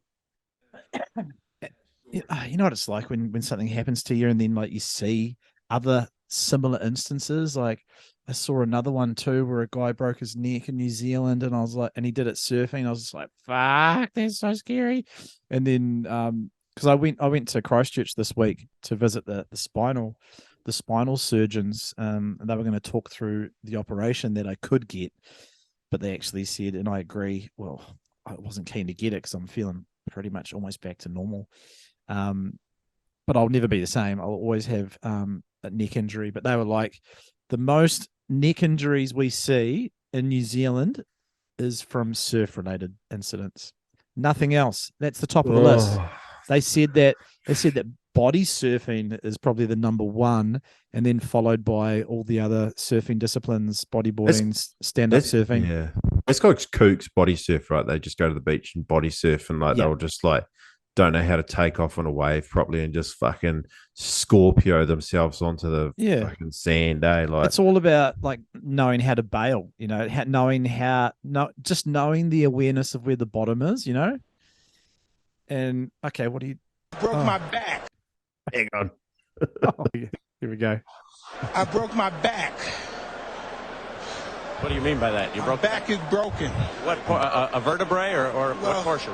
Spinal. Spinal. Which part of it? Spinal. Spinal. The whole thing's broken. I broke my back. I like question myself going surfing by like a solo now, Like I'm like, fuck, is this worth it? Oh, I know. Yeah, especially in heavy waves. I guess. Yeah, I guess me having my accidents probably made all of you guys that are close to me a little bit more aware as well, Yeah. I've been out at Blaketown and shit myself by myself, Like, this is dumb. Like, yeah. See, I've just been so gung-ho over the years, bro. Like, obviously I'm experienced and I know how to bail, but, when I did mine, it was just like a freak. I felt awkwardly and I just didn't even think of it until I headbutted the sand, and then I was like, oh, this not good. And all it takes is just that one funny angle. But fuck, but hey, being experienced means we know the ways in which to mitigate these. Yeah, like how to actually fall how to fall. Yeah. And I think 99% of the time it actually works. Yes. And it's just those freaky little times when it just doesn't quite work. Like the worst one I ever did is I like pretty much didn't break my tailbone, but fucking remember that? Like just before I left the coast, and I could barely sit down for like 2 weeks. Fucking landed right on like hard packed gravel off like a 3-foot wave, like just ass first, all that weight on me. It's actually a really dangerous sport, hey, and probably more dangerous for the kooks, really, like because they're learning and they'll bail off and they don't even know how to fucking bail properly. And I think, you get a feeling for. Sorry, bro. No, I was just going to say the spinal surgeon said a lot of their accidents are from the inexperienced, like they've just learned how to surf or they've just started, and then they fucking break their neck, and they're like, oh, not doing that sport. You get a feeling when you're experienced, you get a feeling like when you bail off and stuff, you get feeling how shallow it is, where like the good place to jump into is and all those sort of things. But when you're new to it, it's just so hard to have your senses around you. Yeah. On that, mate, I was watching I was watching that the Dahui backdoor shootout a couple of years ago when I was absolutely pumping, like the best pipe you could ever see. It was so good. Nathan Florence and Koa Rothman have started their own little podcast, right? I haven't watched one yet. Yeah, it's quite good. It's just like it's actually really similar to ours, like in terms of just like they're just sitting around talking with shitty gear and just shooting the shit. Yeah, cool. And they're talking about the backdoor shootout and what they was like. And Koa was like, I've never seen pipe better ever. And Nate Florence was like, I reckon it's actually good like that quite often. Got a moth in there, Just turn on the power of my laptop. Yeah. Yeah, Karen. Yeah. Yeah, and he was saying fucking like pipe does get that good a lot, but the reason it doesn't look as good is because there's like 100+ dudes in the fucking way displacing the water all the time, so it just takes away from the look and the feel of it. And the reason why it looks so fucking perfect and heavy and just like, magical is because there's 4 guys out, and so you could just watch the waves. But on that, I was just like, did you see that Carla Grace rescue? No, I didn't see the rescue. No. Oh my god, can I play that, bro? Yeah. How long is it? Let me just it- have a look because Yeah. it is so hectic. But I remember watched it live. I watched it live. Yeah, I missed out. I had work to do, and I remember coming back, and it was after his accident. I remember like everyone was talking about it, like, yeah, lots of prayers for our brother Carla. Thoughts and prayers, praying to God for Carla, and I was just like, "Fuck, what happened?" So I haven't seen any of it, bro. So I'd love to see what happened. What I'll do is it's 2 minutes long.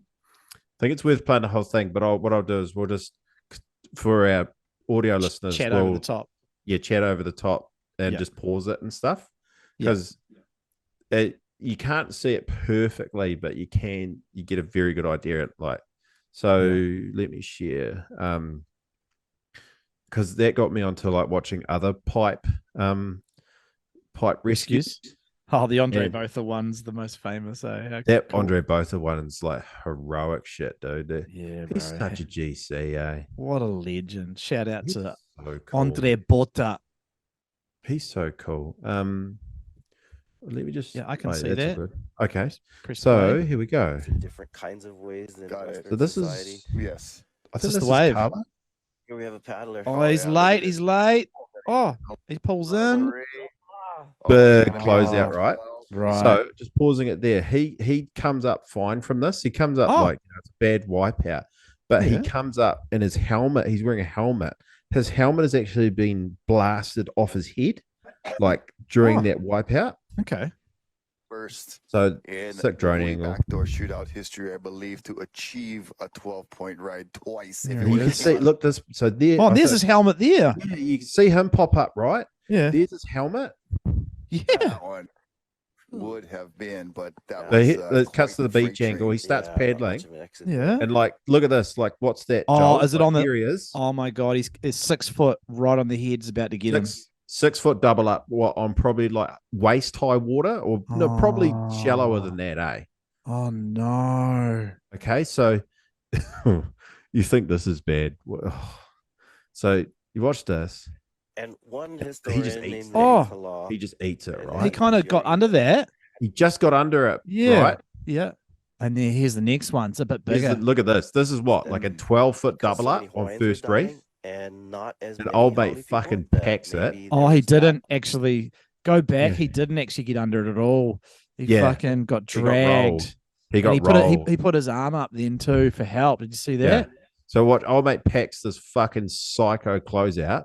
I mean, holy Look at that, bro. son. Oh. Fucking male. Not even a closeout. He just Brave. didn't quite make it. Oh, and then Carla catches that on the head. Carla eats that one, and Yeah. apparently, Oh, and there's like, another big one.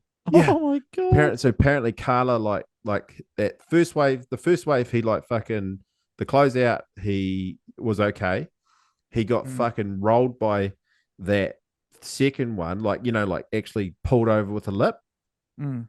and thrown back onto the reef head first. Oh. And so like he just my his God. face and like everything just got mangled on the reef, like crushed his skull, like everything, right? And then that Jesus. fucking 12-foot double up hits him, Mm. and that's when he loses consciousness. Oh, did he? Yeah. So that's his helmet. See his helmet? Yeah, That's his yeah. helmet. Was So it's kind of hard, but So Carla heavy. ends up here. You and see my the wave mouse? itself just heaved No, he's over on the left. No, that's the guy that packed the clothes out. Oh. Carla's here, bro. See on to the my right of the jet ski, God. Oh my God, he's and he's unconscious. He's limp, bro. He is. He's limp. Oh. Have a chance. So watch this. The jet ski driver's like, okay, What? jump on. Oh, there he is. He spotted him. He spotted him, right? Oh, there's His his board's in helmet. two. Yeah. In this wave. He jumps off the And ski to try and grab somebody's him. down right there, Mm. needing help too. And then watch this. Grabber The ski. just Oh, it's jumped giving me off. fucking goosebumps, bro. It's so hardcore. and then Water patrol. so then stayed the super ski busy driver's staying waving. on it. Mm. Wow. and then the swimmers lost him. Like the Oh. swimmers actually, like lost him. He Yeah, can't where find is him. he? Yeah. And then the ski Right. driver's pointing at Carl. They can see his like lifeless body. Another guy Oh. swimming for him. They get to. There's his lifeless body. I Oh. believe it. Old mate, Allah. watch this. Maybe from that first Jumps wave. off the Oh, he's ski, jumping bro. in. Nice. Good He's work. not conscious. Fuck Oh, the no. ski. Okay. Oh, Fuck the ski. And there's a grabs helmet. him. His helmet's still floating around in the fucking spot. Oh So- my god. My goodness. Hope and pray. It's one of the well, it is, if not okay, the but most that was, scariest wave in the world, right? Oh, it is, man. It's so Incredible fucking psycho, Joel. Footage Wow, of bro. That was so I'm so glad you showed that. That was fucked up. Oh my god. Oh Jesus. What a fucking. So they got him onto the beach and they had to resuscitate him and he was like purple, bro. But he Blue come back. lips. He come back. And they got him back. He's And alive. he was they had him on life support at hospital because he couldn't like breathe himself for a while. He went in the next heat the next day, eh? Hey, pedal back out. I'm Cheers, boys. all good. How much All time good. left? How much time's left in my heat? Show me that old bug there. I'll fucking. That just gives me goosebumps, bro. Wow. I don't know if this like you can call me a kook. You're a kook. Well, I am a kook, but I there's a romantic idea in my head. Like I think the North Shore is the mecca, like the home of hardcore of surfing, right? It's the Yes. mecca of surfing, It is. and I feel like I wish more than anything like we could have been just like born there, just to be part of that world because. Yeah. I think like we've got a cool little surf community and surf world and here in our boogie boarding scene in New Zealand, and Part of the that's world. real special. Hmm. But the North Shore just looks so fucking. It's like mystical. It's just heavy. It's all I think of is heavy. It's so fucking. There's so much. Oh, hard to explain, isn't it? It's just. It's like the whole culture there is about Mm. surfing. Yeah. Is about and like how hard you can go, Mhm. and if you don't pedal out a pipe, and get like an 8 foot fucking double up spit out, you just know one. Yeah, pretty much. You know what I mean? Yeah. And I just think it's so fucking cool. So I've always just been a massive North Shore nerd. Like I love watching every pipe comp. Mm. Didn't watch the WSL pipe comp because those cunts get karma out of good ways. Corporate fucks. Yeah, last year they got pumping waves. They did. They got really good waves. They got all time pipe, and it was They so got- cool to see Slater win. Mhm. But But this year it was pretty bad forecast. I watched it. Yesterday's was the best day, unfortunately, because today was finals day. Yeah. And Jack Robbo has won the men's. Oh, did he? Carissa's won the Sure about females. Oh, 100%. I watched it today, bro. Oh. But yeah, the day before, so yesterday, there was actually some good ones, but it was still only, 4 to 5 feet, maybe Yeah. the odd 6-footer. Today it was dog. It was like 2 to 3 feet, bro, for finals day. Like Jack Robbo won with like a 10-point heat score, did like a couple of snaps, a couple of head dips. It was just like, ugh. And like, he's now known as a pipe champ, but he probably knows deep down in his loins and his plums that he's really not a champ. He'll have the trophy, but he didn't win it in proper pipe. So Let the that's a boy shame. watch. Yeah. Let the boy watch. He's got to learn like I learned from my father. Sweating. Me and my wife Donna, the heat turned up to about 74 and the windows closed, and I'm on top of her and she don't like it much.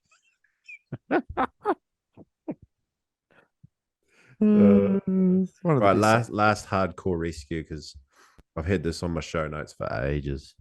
Oh, is this Bota? Yeah. What a fucking good cunt, eh? This one doesn't even. I mean, it's big, right? It's a big. Was this Gieselman? Yeah, Oh, it's big, bro. It's 8 foot. 8 foot, but like it looks kind of like a soft. Oh, it doubles up there though. Oh, Eh? head first, and then he would have got sucked over. Yeah, let me turn the sound off because it's just like slow mo sound. That was horrible. Yeah. But yeah, he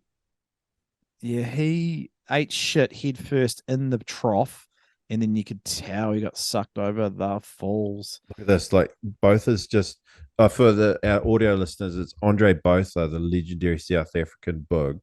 He spotted Evan unconscious and he's just grabbed him and he's just keeping him afloat. And old mate's completely unconscious. Oh, that's the most hectic part. So watch this part. But you can. Oh, mate, look at that. Can you see that? Look at his face. His head's to the head's. It's purple, and his head's to the purple, side. Yeah, it's purple fucking face, dude. Oh my god! And so I think Botha tries to blow an air into his mouth here. And watch this. He does. Watch this. And then look, like old mate spits out all of the foam onto Botha's face. Saw that. Botha's like, what the fuck do I do? No, he's doing the right thing. He's doing exactly the right thing. And here's all the North Shore lifeguards jumping out there, and he's getting sucked he's getting sucked over into the current to gums. Yeah. And now the lifeguards have got him. And yeah, both have saved his life. I was so proud when that happened. I was so proud of Andre, and I was so proud to be a bug when that happened. Were you? Yeah, me too. How's they all got smashed on the shore just then? Oh, mate, it's so heavy, bro. And look, he's still unconscious. Look at his face, bro. It's dark blue. Audio listeners, he's lying like on his back on a surfboard. They're paddling him in, and there's just white foam all over his purple face. Yeah. Like another shorey smashes him. These stupid little kids, fuck off out of it. So many people. There's like fucking 15 people. Yeah, there's like Mick Fanning. There's heaps of pros. Danny Fuller, Kalani Chapman, fucking both. Wade. What's his name? Adrian Buchan. I met him years ago. Old Ace. I met him in an airport in Chile on my way home from Brazil. Oh, rando. Yeah, he was like doing and we were chatting away.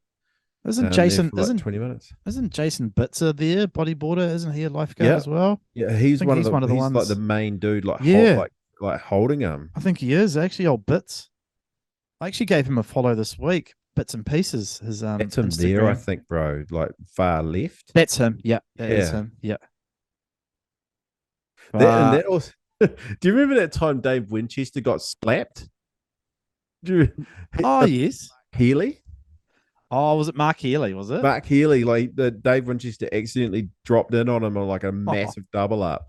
No. And Dave's talked about it in a podcast, and he was like, he went up the beach and he knew he was fucked because like all the whistles started from the Volcom house. Oh, they're all pointing at him, and Dave like just was like went to Mark Healy and was like, because Mark came in as well, and he goes, oh, I'm really sorry, like. I fucked up. I know I fucked up. I'm real sorry. And Mark just slapped him, like gave him a real big, like, there's a photo of it, just like boom, like across the face. And then of course the bros from the Volcom houses came and fucking fucked him up. Like they just proper bashed him, eh? And then they put his board and his fins in the bin. That's right. Oh, bottom of the pack.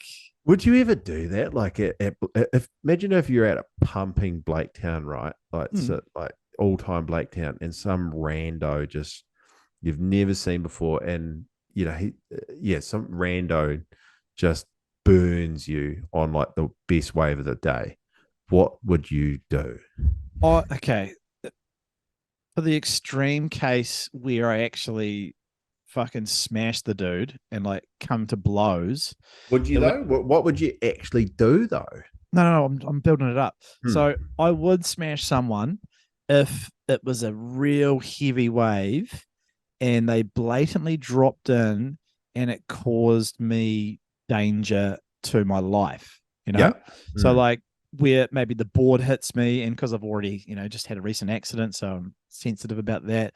So imagine if like some guy drops in on me and I'm surfing the corner, I'm in the barrel, and he drops in and he wipes out, and we get tangled up, and the board hits me in the face. Mm. That's where I fucking probably strangle the cunt in the water and try to drown him. Yeah. Yeah. But if it's just a general drop in, and it's happened many times, it's usually just words, and I'm just like, fuck off, you can't. And then they usually just paddle away with the tail between their legs. But It's happened yeah, a couple of times, over the years. Like Yeah. you've sent in a couple of dudes, yeah, fuck yeah. Mm. The worst one, I don't know if I've ever told this story on here. Have I told the story about the Japanese guy that paddled You, out? you have mentioned it a few times, but you never fleshed it out with me. Haven't I? I don't think so. Oh, okay. Well, Yeah. apologies to anyone who's. What I do remember though is it was pumping. It was the same year that Frankie talked about in our potty, where it was pumping, and I was late to the party because I had to work. And he got to finish early. It was like within that window, like maybe like a month, where it was like crazy warm. It was like lots of ground swells, lots of cyclones, and lots of all day offies. And it was one day where it was like pumping. There was a lot of people out. Still, this is when there's a lot of bodyboarders still here, and there was a lot of surfers out as well. And it must have been a weekend because there were a lot of blow-ins. And this random Japanese surfer paddles out, and he obviously didn't know any of the rules, just goes straight to the front of the peak, Oh. and takes the next set wave that I was waiting for. And he just goes, and then I just give him the fucking evils. I didn't say anything to him. I let people, usually I give him a chance. Mhm. And then he paddles back out and goes straight to the front of the pack again. And I was just like, I said to him, I was like, "Oi, what are you doing?" And he just looked at me as though, "What?" I was like, "Fuck, all right." And then he tries to get the next set wave, and once again, had priority, and I just looked at him as he took off like behind me, and Yeah. I just dropped in on him. I get up, drop knee. I just looked at him, and I just go, "Oi, fuck off!" And then keep going. He had to straighten out. I did a cutty or whatever. And then like I paddle back out, and I look back, and he's just gone straight in. He's just like gone. That was his he caught two waves, and he was gone. But that wasn't that heavy, but he would have thought, fuck, that was heavy. Yeah. And hey, I've dropped in on many people, but that's because sometimes you gotta do that. Remember that winter, like when we had those epic North Swell banks and all those Christchurch crews coming over? We were burning cunts left, right, and centre. Well, it got out of control, bro. That was when Rizzo was bringing over crews, and he was blasting Blakos on the internet, and we had to have words, and that was just, it got out of hand, eh? We had to fucking enforce. It was getting nuts. There was one session I burned 3 surfers, like 3 times in a row. Like, Yeah. I'm going to go that one. Yep, I'm going to go that one. Yeah. And they wouldn't say shit. It was like, No. fuck yeah. Exactly, because they, if you know the sport, you know that, whenever you paddle out at someone's local spot, you should be tiptoeing a little bit, But people get a little bit carried away. They're like, oh, they get a good one. They're like, oh, sweet, not so bad here. Getting lots of waves. Remember that time I nutted out at those skinny guys in the shore at Blaketown that day? Yes, that's right. Those young kids, they were like fucking 14 or 15. No, they weren't. They had their own vehicles. They were right. like in their late teens or early 20s. They're just skinny dudes. They kind of surfed pretty well too. Yeah, they and did I was actually. on my stick. I was on my stick, and they like, I was waiting for a good one in the corner. It was a real good shorey bank, remember? And then they both paddle past me, and you and Nate was, I just fucking lost it. Yeah. And I remember that so clearly because I baited you too. I fucking gaslit you so hard. I looked at you and I was like, oh.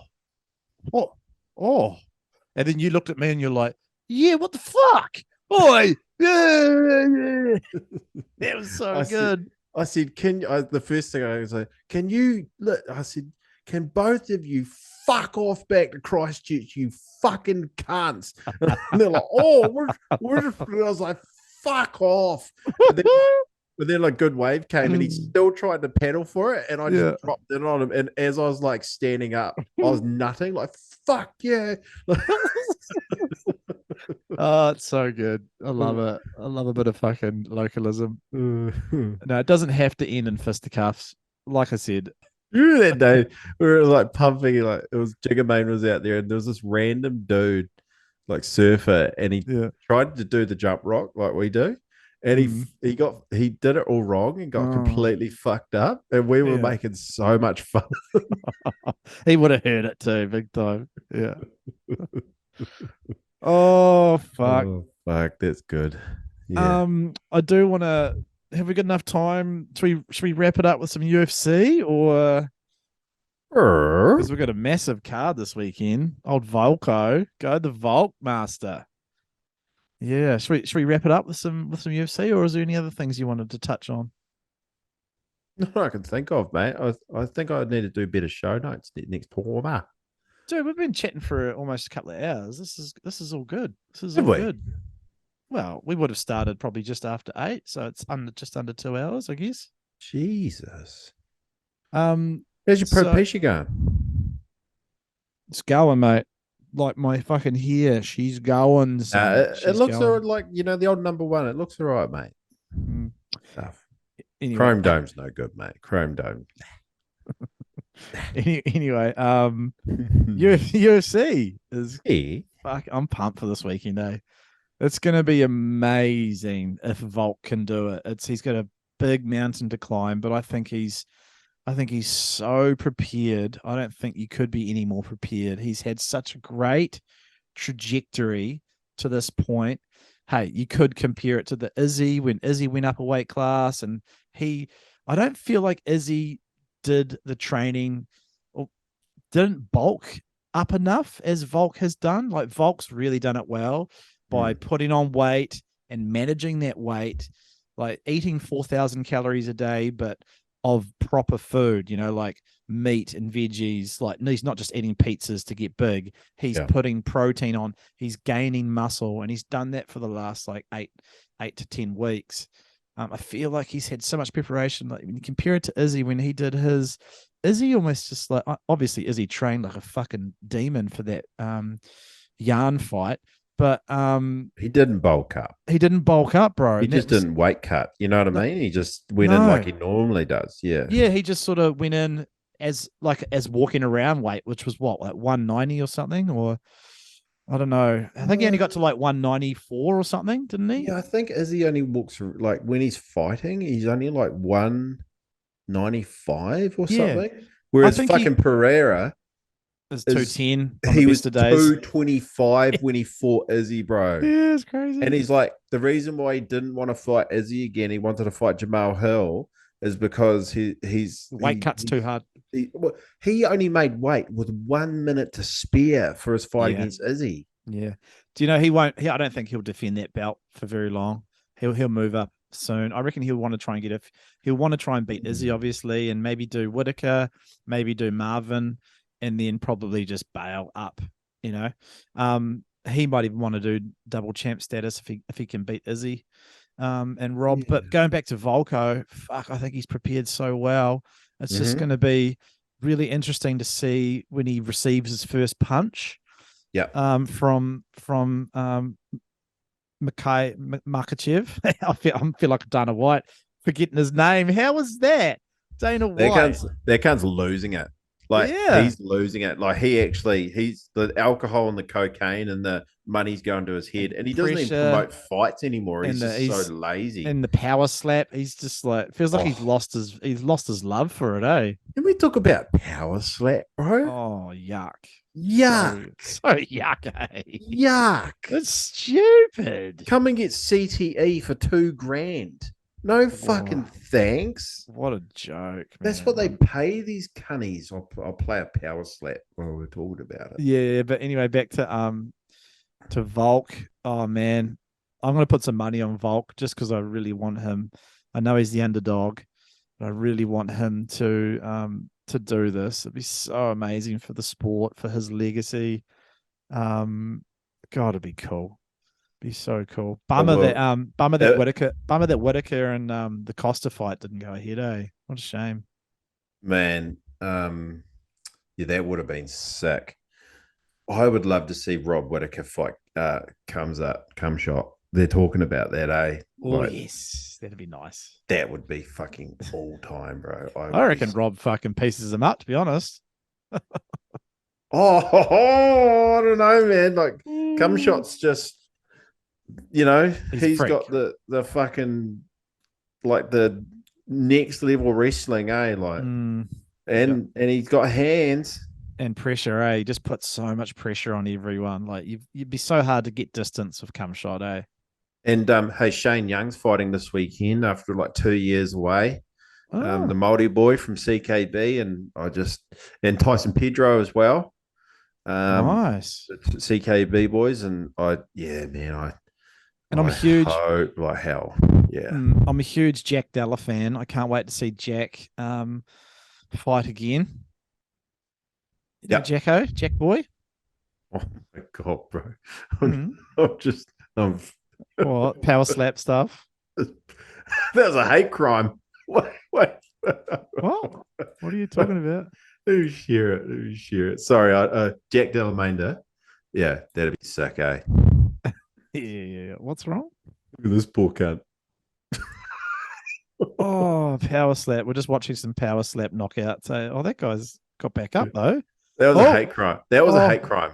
Oh, like, so they give him a standing count, eh? Look at him, he's dead.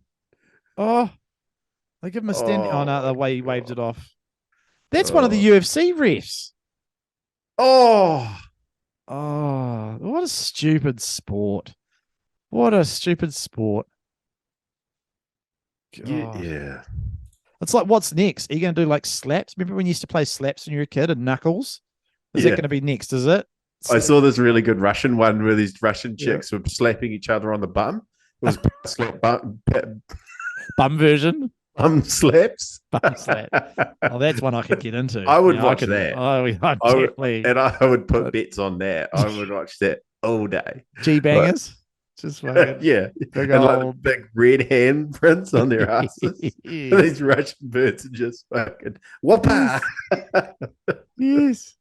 Another one is Conor McGregor actually going to fight old white black guy, the white black guy. What's his name? What's his name, bro? Chandler. Michael Chandler. Yeah. Black History Month, Michael Chandler. Do you know why I'm saying that? Yeah, he's got two little black kids that he adopted. Eh? Yeah, they did this weird UFC Yeah. story, like saying thank you to like commemorating Black History Month, but they did a story about a white guy. It's so fucking That's weird. eh? That's weird. So here's the card for this weekend. Definitely invited the crew to come round. So DeGoldie should hopefully come round. Gaskell, Jamie might come round too. But yeah, obviously top of the card, Volk versus Makachev. That second fight's going to be cool because that's basically the winner of this, the Yair Rodriguez versus Emmett. Yep. That'll be the winner of that's going to fight Volk for the for his title. Yeah, they get an interim belt for that. It's an interim belt. That's going to be cool. And there's no hype behind it, but it's going to be a banger. That fight. It'll be great. Yeah. I love Yair. Like that fight with him and fucking Holloway was beautiful. He's so talented, man. He's a Mexican ninja. He is. He's a Mexican ninja. Like some of the fucking tricks he was doing was like almost Wonder Boy-esque. Like he just had all the spinning kicks, and it was so beautiful to watch. So cool to see that Jack Della is third. Good fight. Yeah, and Randy Brown ain't no fucking. He's good, man. He's no punk, man. He's good. He's man. no punk. Yeah, he's good. Even Big though, power. yeah. And then we've got Fatties. Tough is back in. What is that? Justin Spanish Tupper. Is that me? Is that me? He's fighting Porker Kilkelly. Parker Porker.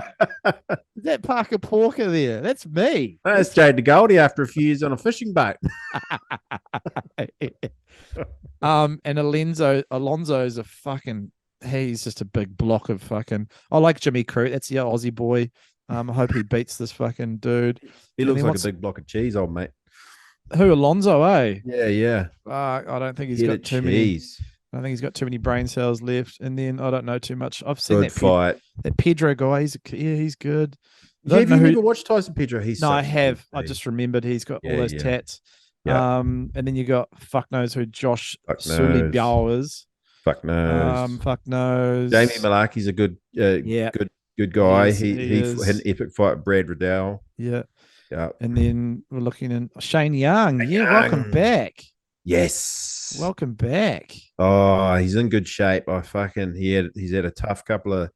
He lost his last two. He was on a good streak there for a bit. He's a sick fighter. He's got Yeah. a really cool. He's actually got a style a lot like Max Holloway, just like touch until it just gets too much for them.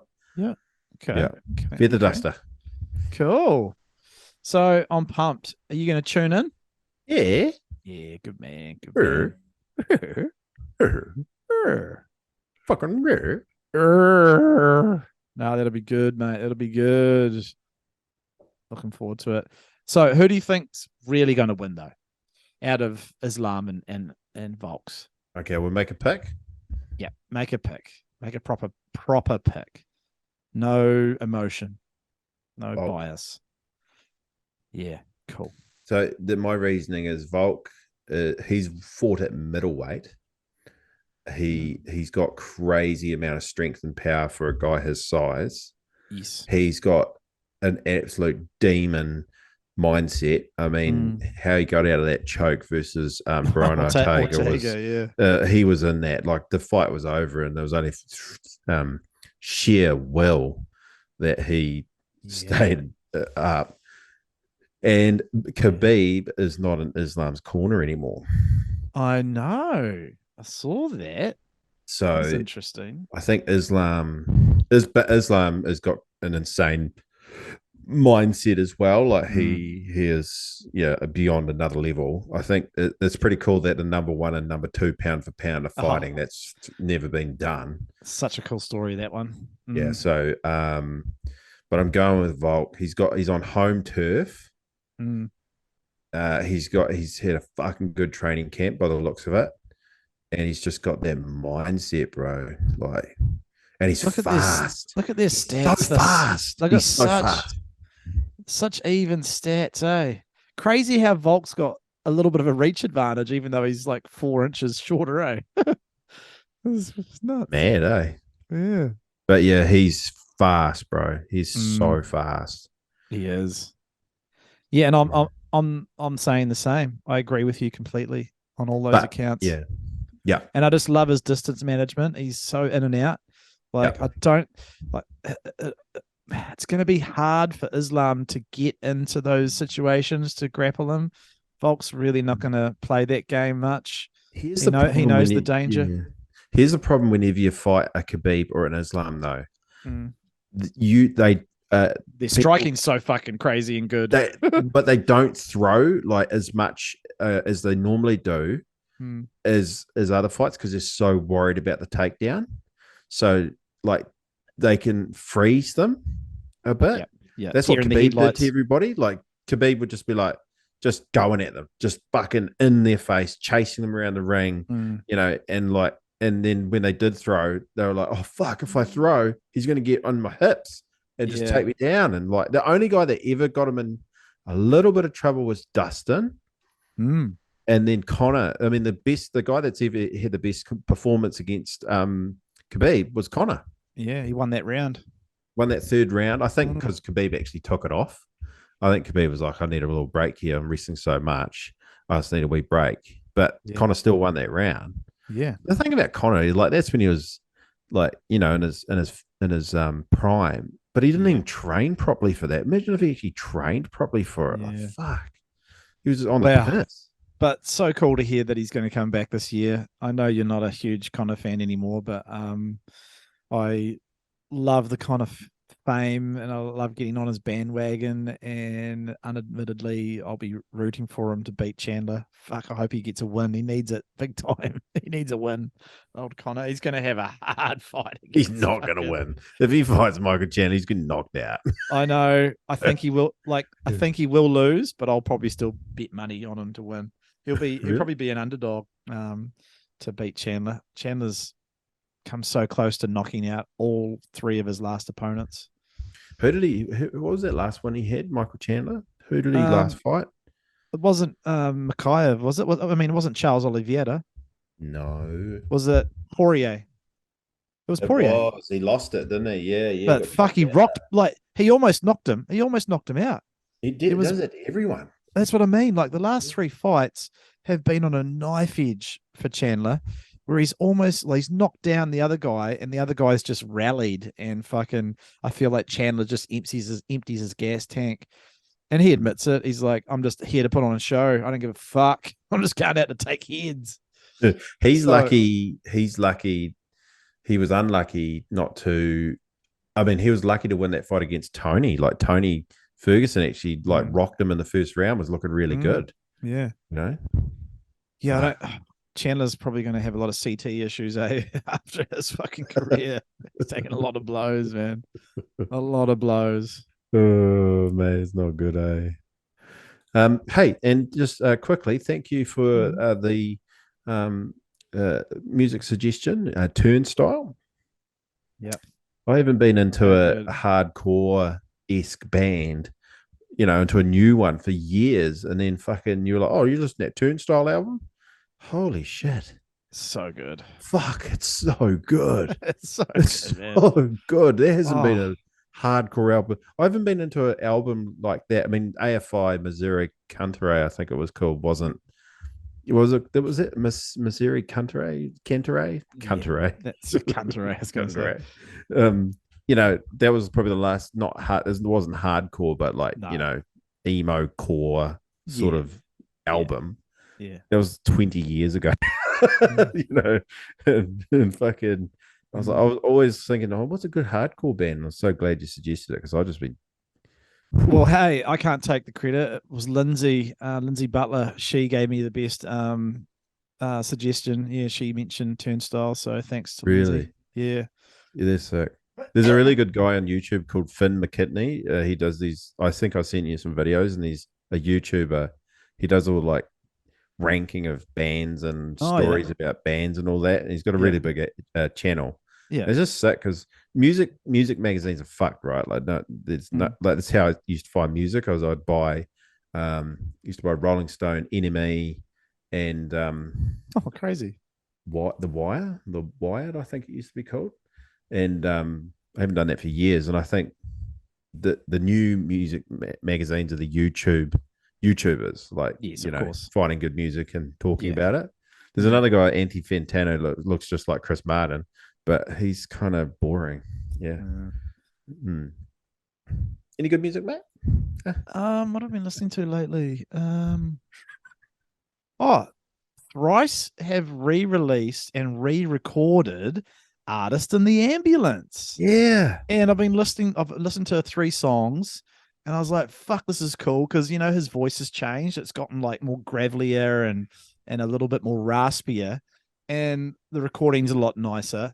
And I'm just like, fuck, this is cool re-listening to, Isn't the it songs. sick how his voice has actually got better over the years? A lot of guys yeah. his has got deeper and more gravelly, and his scream's still really good. Oh, it's so good. Yeah. Fuck, yeah. I saw that the other day, and I had a Mm. listen. I was like, that's fucking cool. Yeah. And I it haven't sounds listened to the more whole- like a live album, this one, than the Yeah. original. I'm not sure, but it's fucking cool. That's what I've been listening to. And yeah, thanks to Dicko on the old Joel and Tim show. He got me back into Goldfinger, the Hang Ups album. So I thrashed that album on the way to Christchurch on Tuesday. But it was only worth one listen, because it was crazy. I haven't listened to that album for, I don't know, 5 or 10 years, and I knew every single lyric. I was just singing along to every single song. It was so cool.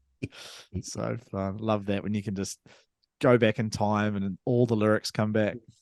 Isn't that funny? Like, because I was the channel's called the Punk Rock MBA, M for Mary, MBA, and he was talking about Linkin Park, and I was like, fucking Linkin Park, and then you know how popular music from 20 years ago when it's popular is not cool, but Yep. then you might and you know music ages and some music doesn't age well and some music ages well. Yeah. But you think about how fucking shit pop music is now, like popular music is now, right? Yeah, it's not the greatest. The mid 2000s and the early 2000s when Limp Bizkit, Corn, Mm. Linkin Park, they were all like top dogs. That Yeah. music has actually aged very fucking well. Yeah. And like they got they got written off because they were so mainstream back in those days. And like I Yeah. never listened to them barely. Like I'd hear them, like, fuck yeah, gay. Yeah. You know. But Yeah. like I started listening to some Linkin Park, so I was like, this is sick. Yeah, I What didn't the mind. I didn't mind Yeah. them. They were okay. I don't know if I like the white guy who was coming in with his rapping over the top. Some of that was a bit yuck. Yeah, but they were cool. Like they were ahead of their time with the whole anime album covers and Mm. like they did mix even with it was metalcore, right? Like they had the no new metal. They had that like the rapping kind of worked though. It did kind of It work. did work. It did work. Yeah, It was yeah. like a way better version of Limp Bizkit, eh? I don't know. I no. I think Limp Bizkit's actually better. What? Yeah, I think Limp Bizkit's actually better. Oh, you're I fucked. reckon Limp Bizkit's better than Linkin Park. Like, if you go back right now, go back right now. When we're on the Books and Raro, I'm gonna put on Break Stuff. If there's one song that just ages so well, it's Break Stuff. That is going to be one of the best new metal songs ever. Oh dear Lord! Listen, you can't be a snob about it. It is legit. I can be. But I want to quickly finish with Pakey said that he really enjoyed our Creed chat recently, where we did some Creed impersonations on previous podcasts. He thought that was quite funny, and he said that they've been doing Creed marathons when they're in the work truck, just thrashing Creed like for hours on end. So shout out McPake, get that Creed into you, get it into you. Hey, and we're gonna and I think we'll sign off with our Patreon. We were talking about it today. When we do start our Patreon, which is going to be in a couple of weeks, we'll set it up like the tiered system. Probably what $2, $5, and was it $10 we were talking about? Yeah, what was I saying? I was like 2, 5, and 10. No more than 10, I reckon. Or 3, 5, and 10. And like the tiers would be like North Swell Blaketown for $2, $5 corner Blaketown, and then $10 Wave Trap. Yes. Yeah. I like that. Yeah. And we're talking about ideas for content for our Patreon, which be like exclusive podcasts where we can just be unedited, unfiltered, talk shit. We already talk shit, but even more so. We can name names. We can name names. We can be completely unfettered, unfiltered. Yeah. Oh, jeez. That's going to come. And then we were talking about like exclusive little Blaketown updates. Yes. And if you want to see what old Joel's or old Hodjo's been up to at Blaketown. Because I was saying to you today, I've got so much footage from my phone because whenever I check the surf, I always take a couple of clips. Every single surf that I check it, there's like I've got so many good empties, and I can share X-rated stories about Blaketown and stories of people from Blaketown, stories about myself. We can really get into it. That's where we can't be cancelled or get in trouble. Too much trouble. Because as Joel said, it's behind the paywall, so it's behind the paywall. Yeah, and it's $5. Or that'll help me, Joel. That'll help me and Joel's buy some gear. Have some better gear. Yeah, I might be able to change the wallpaper in the studio. We get a decent light in there. Yeah, decent light. Like some backlighting going. Yeah. I'm actually excited because when we go to Raro, I'm hoping that we can get one of the local boys to do a party with us when we're in Raro. Oh, that'd be cool. Yeah. Like Bird or Pete. or or Peter. Or Peter. Yeah. Yeah, That'd guitar be- player Peter. That'd be sick if we got Peter. Yeah, Yeah. that'd be really cool. Mm. After swearing that I'd never go back to Raro. I twisted your arm because we were going to go to Samoa, but because I'm taking, and because you're taking your whānau, I think there'll be a lot more activities we can do. That'll be more fun for the whānau. Whereas Yeah, if we go to like Solani's resort in Samoa, we're kind of just sort of stuck there. And obviously, me and you'll have a fucking time of our lives surfing our brains out. But the kids and the wahine will be like, well, I'm kind of sick of this place after day 2. yeah, Mm. yeah. A lot more to do in Raro. So A lot more to do. we're going to go in a better season. I'm never going there in the middle of winter ever again. No, we're going to go October, start of October. Yeah, or was it the last week of September? I think, wasn't it? Well, yeah, round about then. Something like that. I'm going to drop it on you. Very good. Good. And we'll podcast lots. And I'll try not to hit the reef with my neck, and that'll be good. Try not to eat the reef with like a floater over double up at right hand to socials, like on your first wave ever. Or it made me laugh when I saw that photo years ago. Eh? There was a flyaway air attempt on my first wave. It was fucked. First wave. Ankle high reef. There's a little grommet. He must be in his like middle teens, and he's got a little YouTube channel. He lives in Raro and he surfs socials. He's just learning, and I've been following him and been enjoying watching his videos. Yeah, I follow him too. It's cool. Sure. All right, mate. Nice to see you. Hey, good podcast, mate. We Thanks. warmed up. Thanks everyone for tuning back in to the Man Swoo. We love you, and Patreon will be coming soon. I really wanted to wait till episode 50, but I think Hodjo needs to he needs to buy a few things, like some artwork for his studio, and some a better chair, and a better moustache, and Weight loss pills, and I need money for meat because it's quite expensive, and so yeah, I want to buy that. I want to buy that fillet steak, the eye fillet. Yeah, and the cream. We need some cream too. Yeah. Got to have some cream. That's Gotta get $17. Yeah, $17 a liter now, so it's pretty heavy out there, guys. 2 liter of cream. Mm. Can we make that a spot prize at the Blaketown Challenge?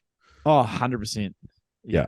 Yeah. Just like I don't know what they do. Someone gets sucked over to Cobden or washed onto the rocks, or they get a 2 liter of cream. Yes. Definitely. We'll put some maple syrup in there just to really spice it up. Hey, I just before we finished, Yeah. I remember what we were talking about. We were talking about you gain experience points for certain XP. achievements, Yes. XP that you get at Blaketown. Yeah. Oh, Joel Liswang. Is that his last name? Yeah, it is. Yeah. Joel, he lost his board. He snapped his leash, and the board ended up in the rocks that day. Remember? Yep. And we said to him when he came in, we said, "That's 30 XP, Joel." That's right. Good And memory. you get 50 if you go across the river. Yep. Yeah. If you snap a leash, that's probably like a 5%, 5 XP, because it happens quite a bit. What do I get for that? Lose a flipper, that's probably 10 XP. Yeah. Yeah. What do I get for that day at the Blaketown Challenge when I snapped 2 leashes in a row? That real big day, That and like 2 doubles up. closeouts I took off on. What? How many XP? It's 2 leashes in a row. Yeah, How well, many 10 XP? points for the first leash, and then probably doubled it up, so 20 for the second, so probably 30 XP there. Really? Yeah, I reckon. Just Yeah, 'cause that wasn't fun. it's funny as fuck. We were laughing hard out. We were yelling out to you. Ah, you were just backstroking, just shaking your head, smiling. It was fun. I was doing it for the boys. It was sick. Yeah, you were packing some heat. All right. Peace out, team. Love yous. Bye-bye. Arigato.